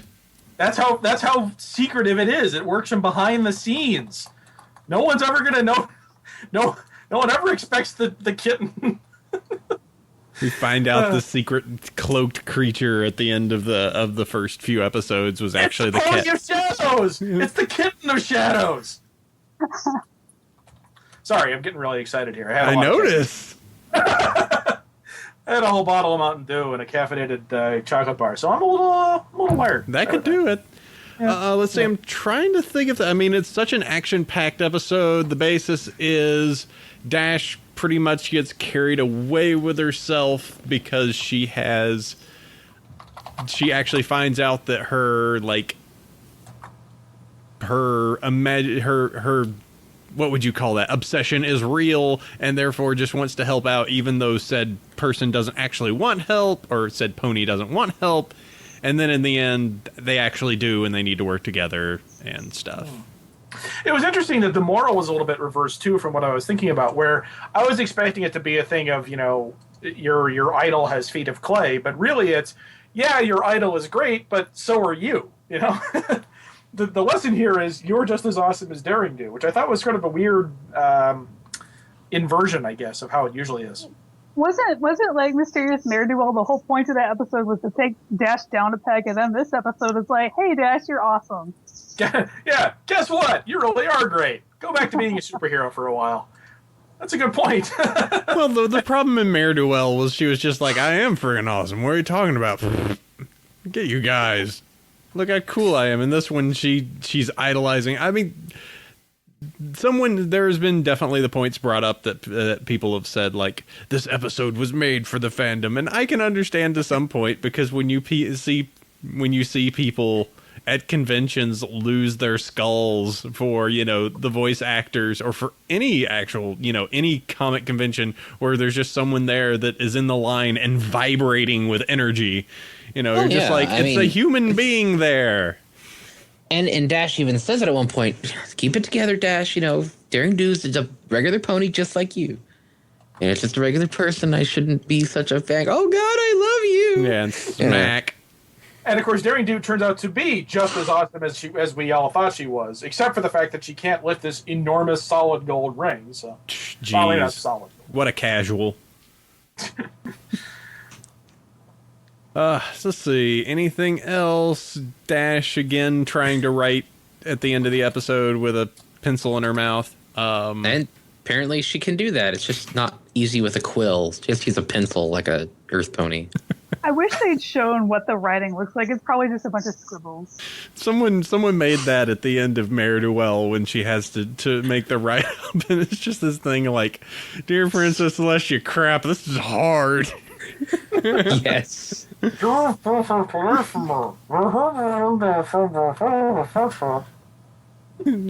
why don't we have the smart one write it for you? And she checks handwriting. Oh.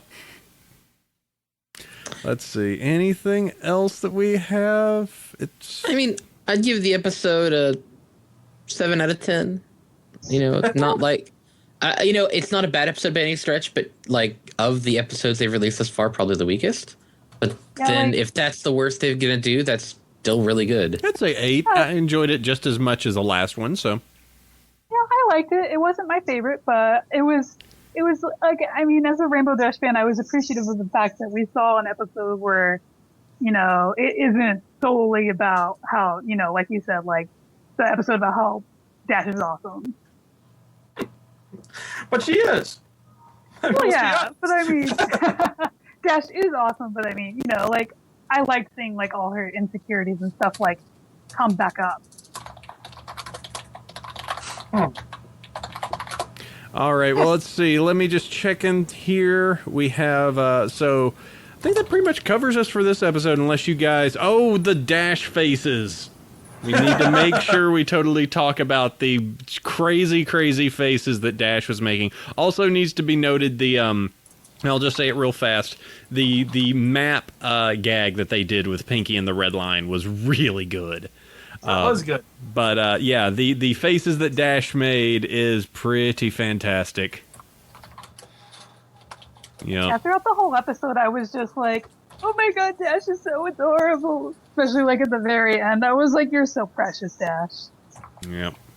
It's pretty awesome. All right. Go ahead. So go ahead. Oh, I was just going to move along if you had one last thing you wanted to say. Oh no, I was just gonna say, like, I think it's really endearing. Like, that's like one of the things that I like about Dash is just that, like, she's like such a character that doesn't want to be seen as adorable, but she tends to come across as like the most ridiculously adorable a lot of the times. Well, all right, that is, yeah, and you know what? You get to enjoy a little bit more Dash next week, because get ready, we're gonna have some Scooter feels.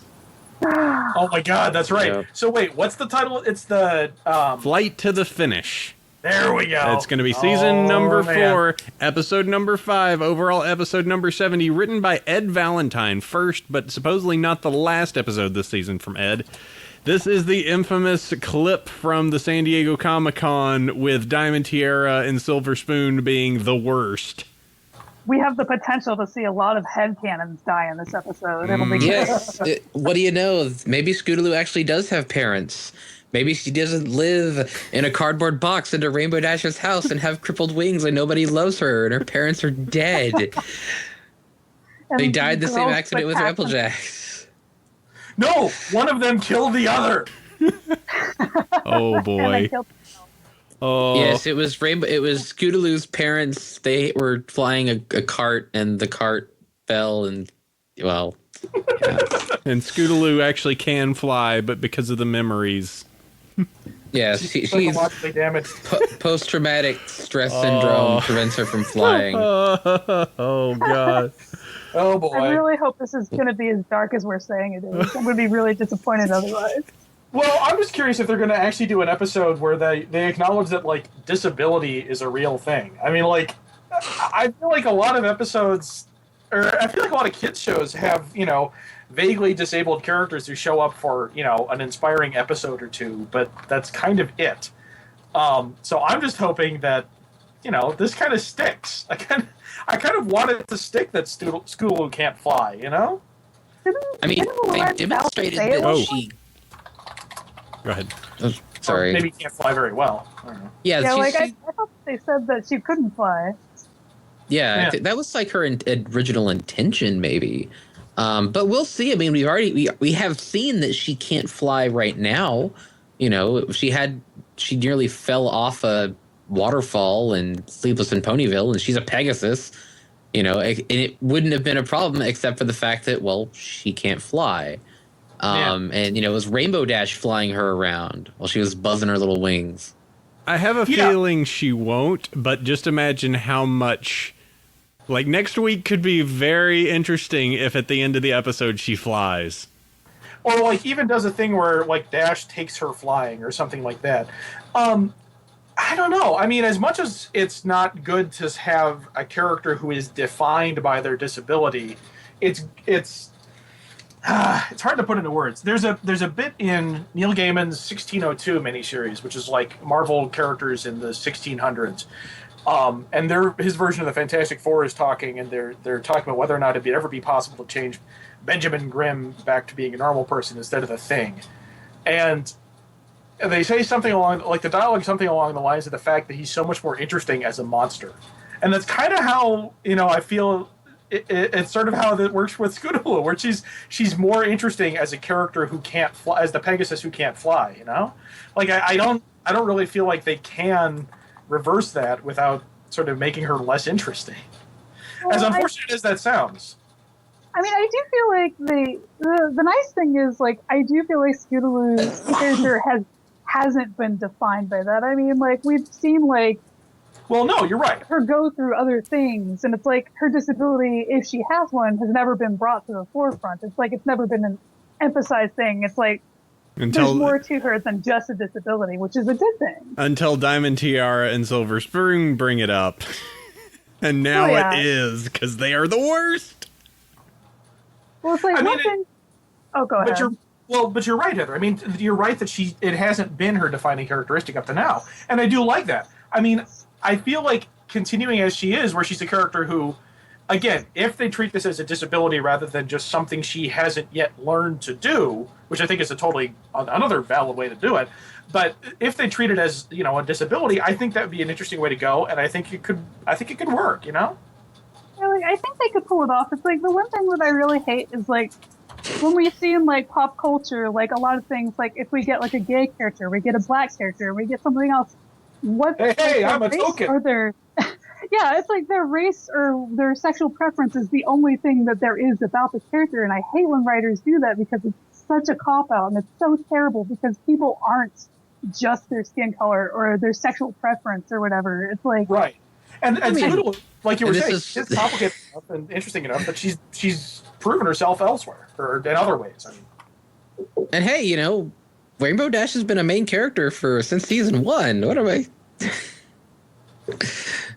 She has? Really, huh? I guess. What am I implying here? I don't know. Are you saying that Rainbow Dash is mentally disabled? No, I was actually Well, if you saw implying the she's Rainbow a- Dash Presents, maybe.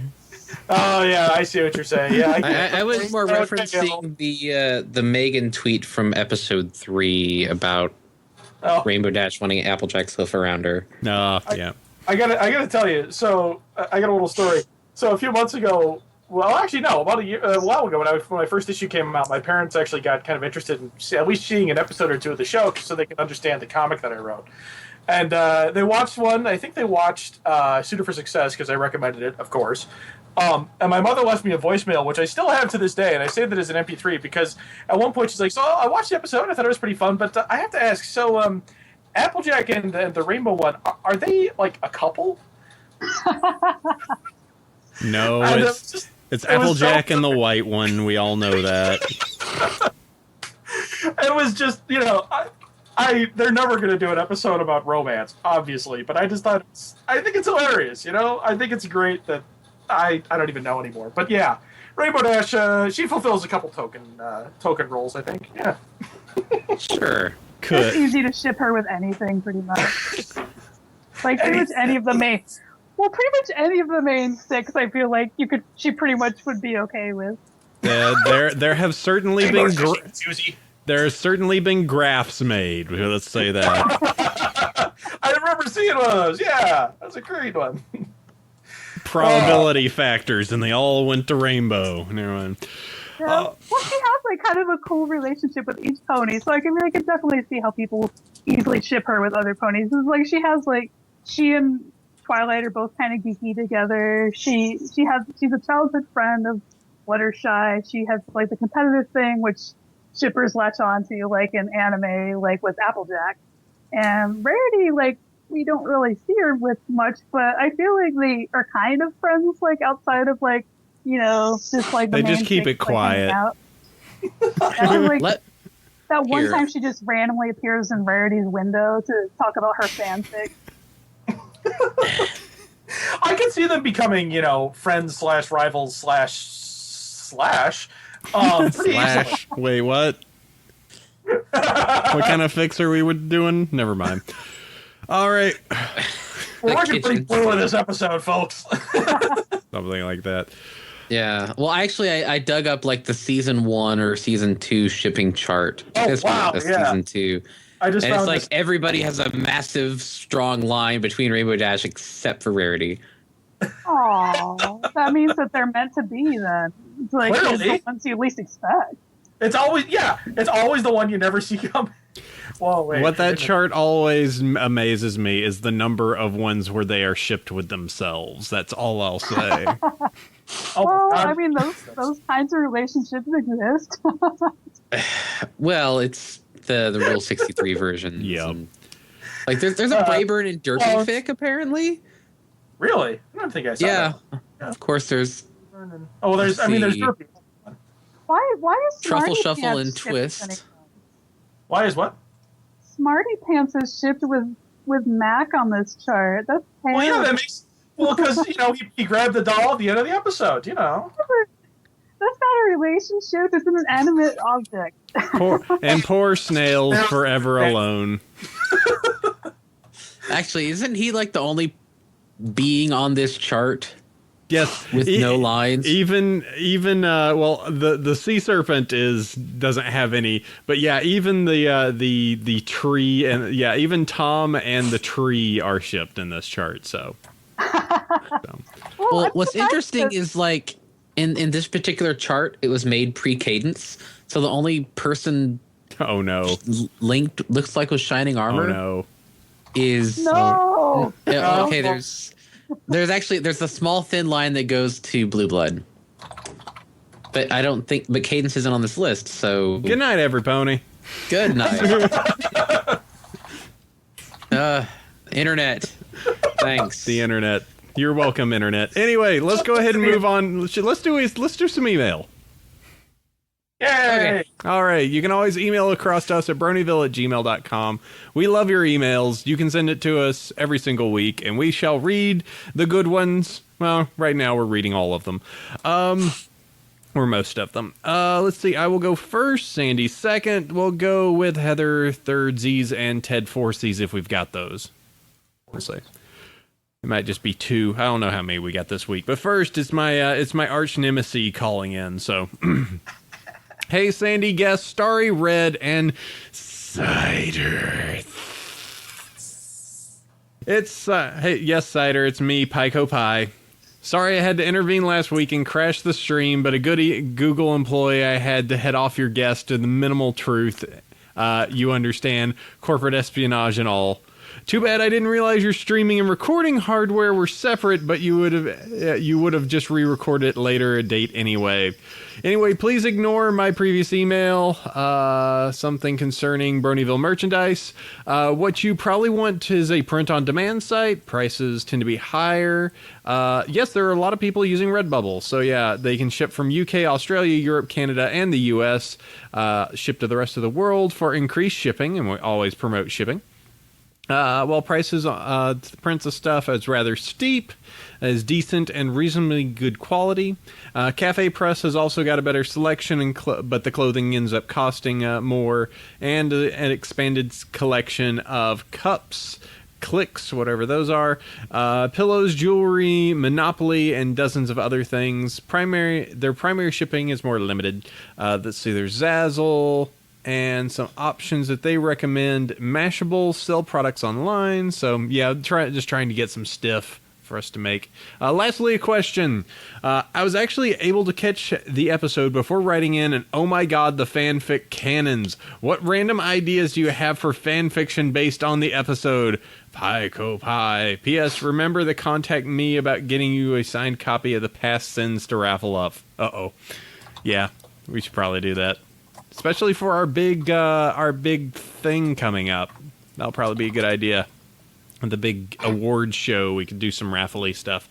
The Golden Puffin Awards. Fan fiction-based stuff. Well, congratulations. You're probably going to ship more Daring Do and Rainbow. Also, Rainbow Dash could be short round. No time for love, Dr. Jones. I liked it. I liked Short Round, man. I know he only showed up in the one movie, but you know. Oh no, actually, Dash could be. I don't know her name. The chick from Temple of Doom, and Scootaloo could be Short Round. No. If Dash is going to be any of the love interests, obviously she's not going to be Temple of Doom because Temple of Doom was awful, and obviously she's not going to be Last Crusade because she's a Nazi. She's got to be Marion Ravenwood. I mean, let's be honest here. I'm your goddamn partner. I mean, they already did the thing with the ring and the fire and the whip. All right, whatever. Anyway, it belongs in a museum. They missed it. They really did. I was expecting him to run with that at some point, but no dice. Anyway, and more Daring Do, pretty much. Now that it is actually a thing in the universe. It's more what random ideas for fan fiction can exist. You scoop up the remains of all the other ones that have been broken to bits. Someone's a little bitter here. No, I'm just saying that there's a lot of probably fanfic writers that are going like, but no. Everything is ruined. Careless. I can never write another one. Yeah, they're sitting in their room playing Careless Whisper to themselves. Never gonna dance again. Were we already recording when we were talking earlier about how Katie Cook got some hate mail for the Nay Anything story arc? I believe we were recording that. Okay, because that was a little that was really surprising. That was kind of surprising that came up. Like, really? I just don't get it, man. I just don't get it. Well, whatever. Yep. Yeah. Don't send us Sorry. hate mail. Yeah.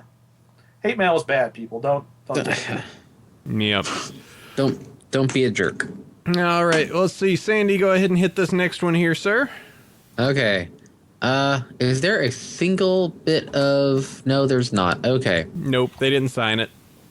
No, they didn't sign it, nor did they use any Punctuation. No, there's exactly one apostrophe right here. There's a comma.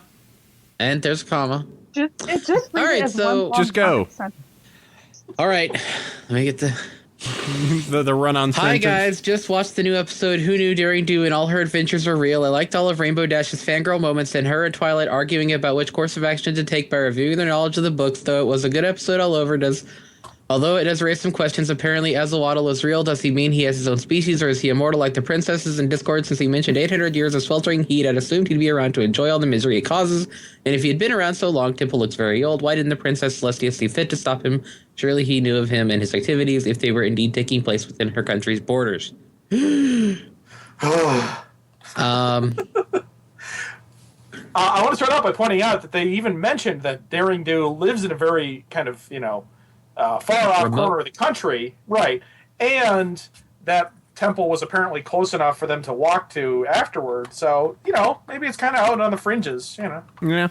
It could be up there near Van Hoofer. I mean, go ahead. I was going to say, I actually think that they used the map of Equestria and that they put out last year and during their overlay.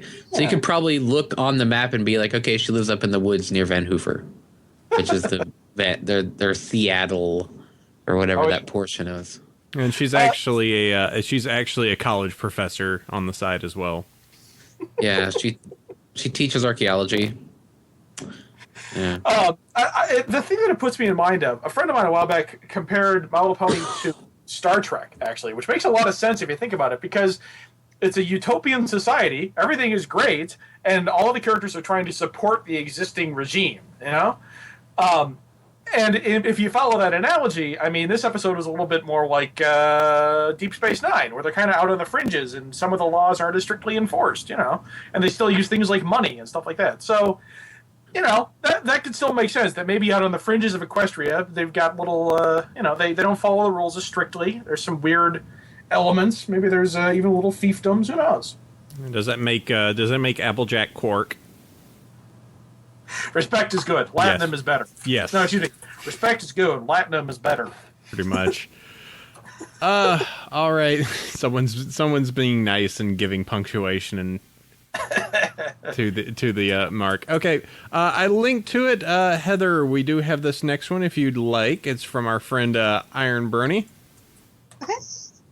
Greetings, AC, Sandy, Starry, and all other esteemed guests.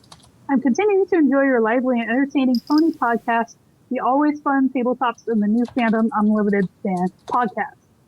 Here are some drawings by me inspired by the show. AC losing it and going tribal on Cider Island in tabletop number 6. Sandy's feeling towards unicorns. Oh no. Starry speaking softly into a mic. No, she is the one who yells. Hope that you're enjoying luxuriating in the pony-rich winter. Now that the long ponyless summer is over, keep on casting Paul, a.k.a. Iron Brony. So yes, fan art is always appreciated. Me and poor Sandy and the classes, the sensitivity training mandated by those bureaucrats and nobles up in Canterlot. Yeah. It's like, hey, what's Sandy's character flaw? Racism. Sandy, you took classes. They were expensive. We can't do them again. And just fake racism. just like you can't trust unicorns. Just like. And then now we're hanging out with that Pixel Kitties pony. Yeah, but she's one of the good ones. She's an okay unicorn, I guess. She's one of the good unicorns. It just reminds me of Byron the space racist from oh god, what was it, Mr. Show? That was particularly weird. All right, thanks, Iron. Always love the stuff on this, and I will need to show Starry the image of her when she returns. The classes. Like, oh god, your face in the remember the classes pic. Oh. All right, let's see. And Ted, let's go ahead and wrap up this last one, it looks like. All right. Greetings, Bronyville podcast, and shame on you for going so long without releasing another tabletop session. I'm sure Roger Marsh is very disappointed in you. All the same, congratulations on your successful con, Chef. I couldn't go, but I very much wanted to, and I'm glad to hear that everybody loved it. But on to my question. I have a theory that Pinkie Pie is a former Warner Brothers cartoon. How else could she outrun Rainbow Dash, break the fourth wall, and reshape her body at will? At first, I was hesitant to believe in transmigration of the foal. I'm sorry. But Pinkie Pie's strange and impossible antics makes me think that she is probably a long-lost cousin of Yakko, Wacko, and Dot. Thoughts?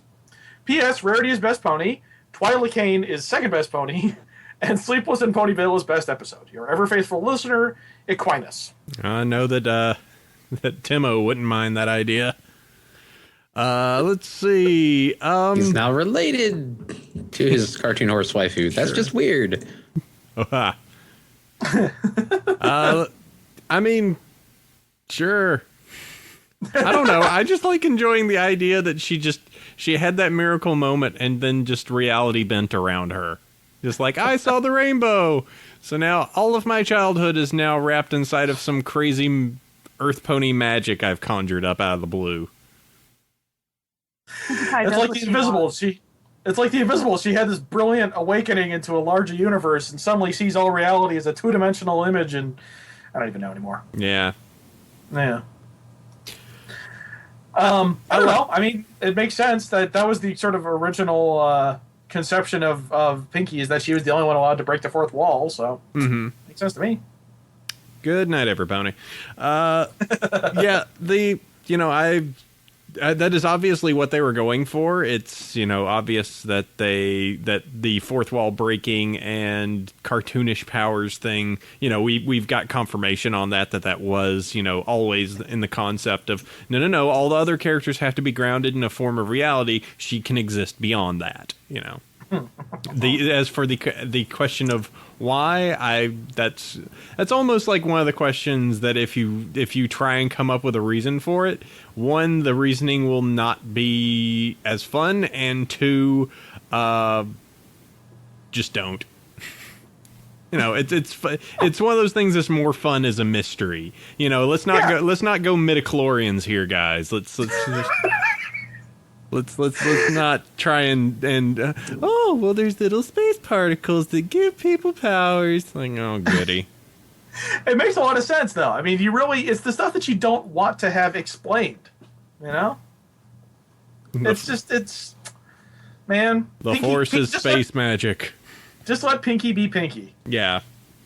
Just let the Force be space magic and don't feel like you have to explain it. There's no mystical energy field that controls my destiny.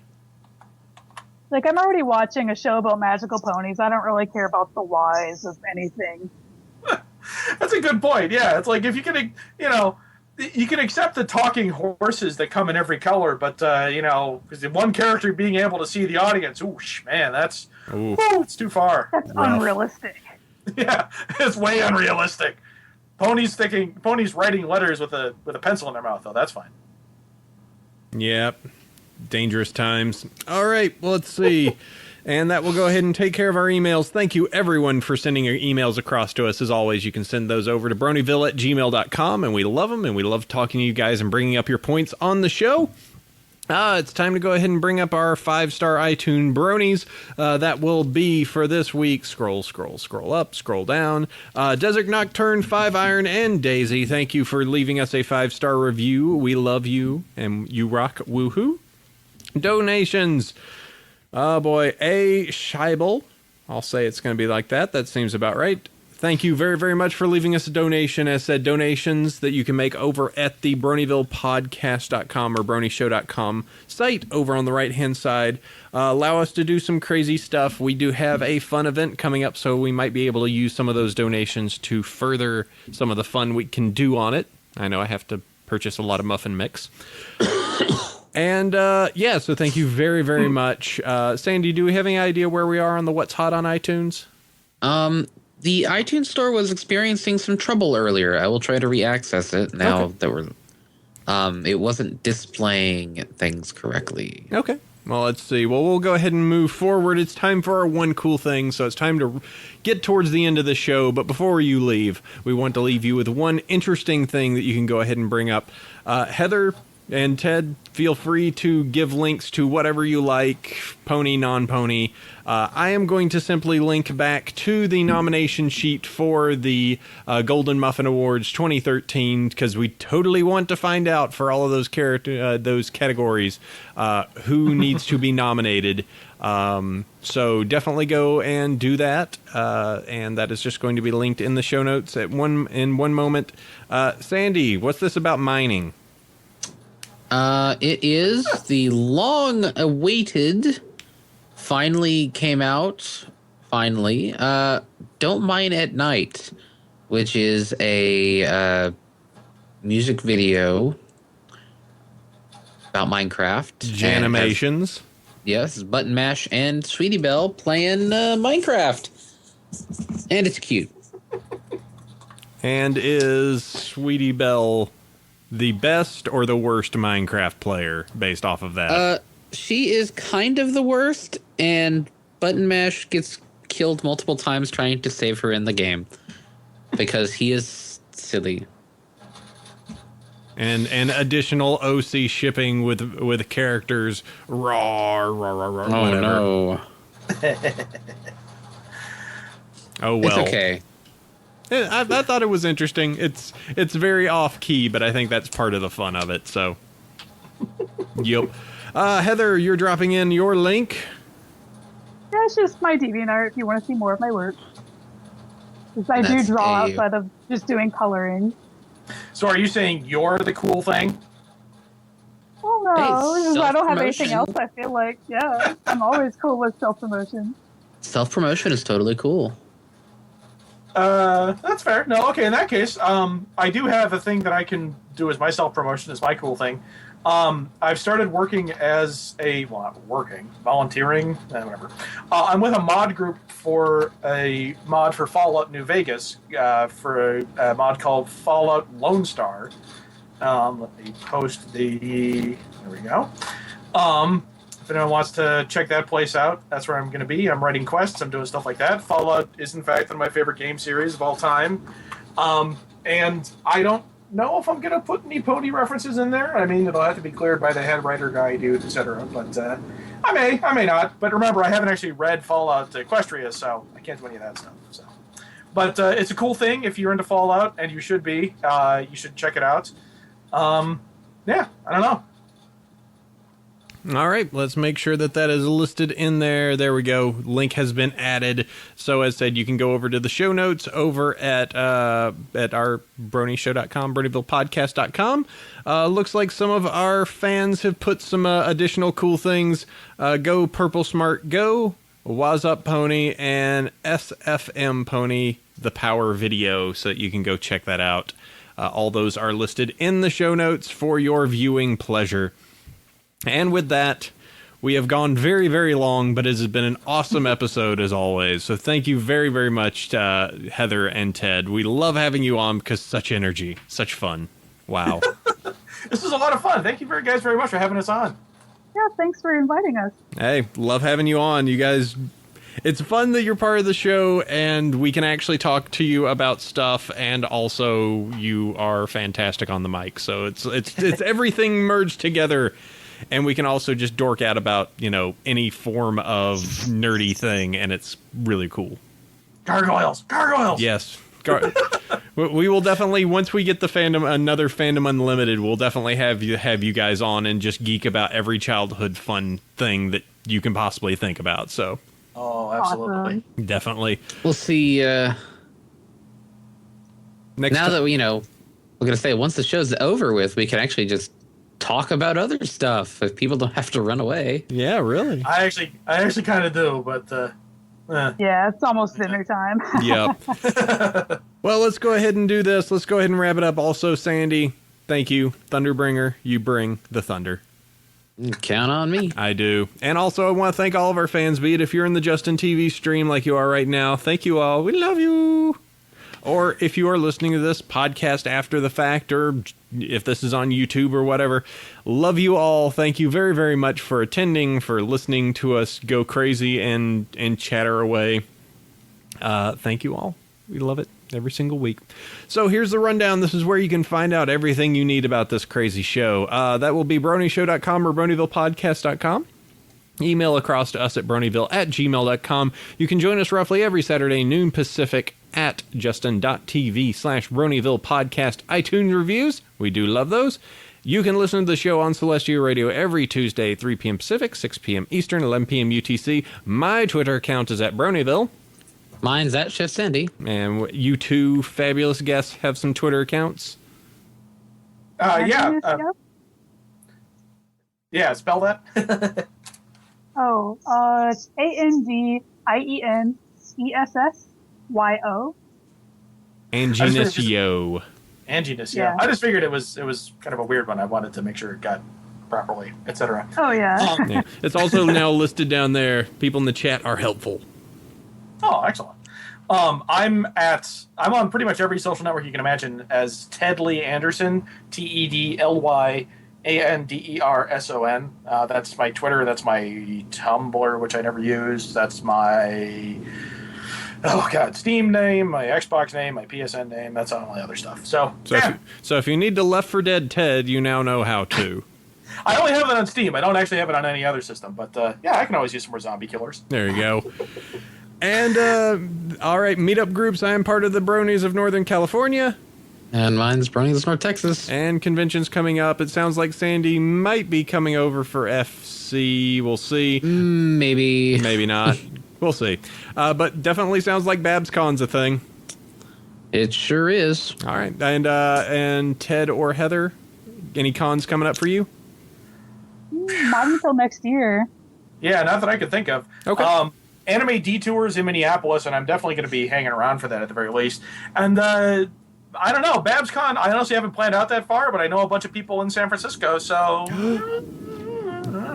I think I'm going to go to OhioCon, like in Ohio, just for fun. It's just an anime con, but I won't have a table or anything. But they can, I don't know, they could be like, Heather's here somewhere, maybe.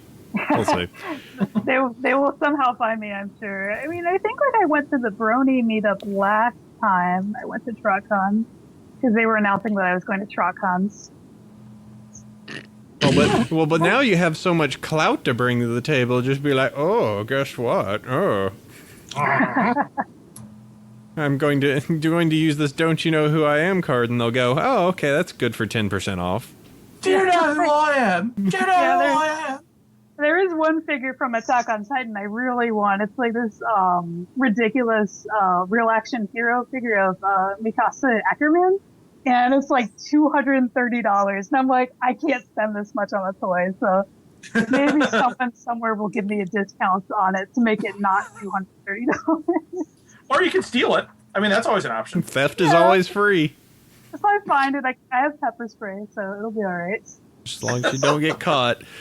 All right. Thank you all for joining us this week. We will be back next week with additional pony. No guest figured out that, but we'll figure it out in time. We will figure it out. And we always do. There will be Scooter feels, so get ready. Yep. Thanks, folks. All Thanks for having right. us on. Catch you later. Sleep well, every pony. Bye, guys. Adios.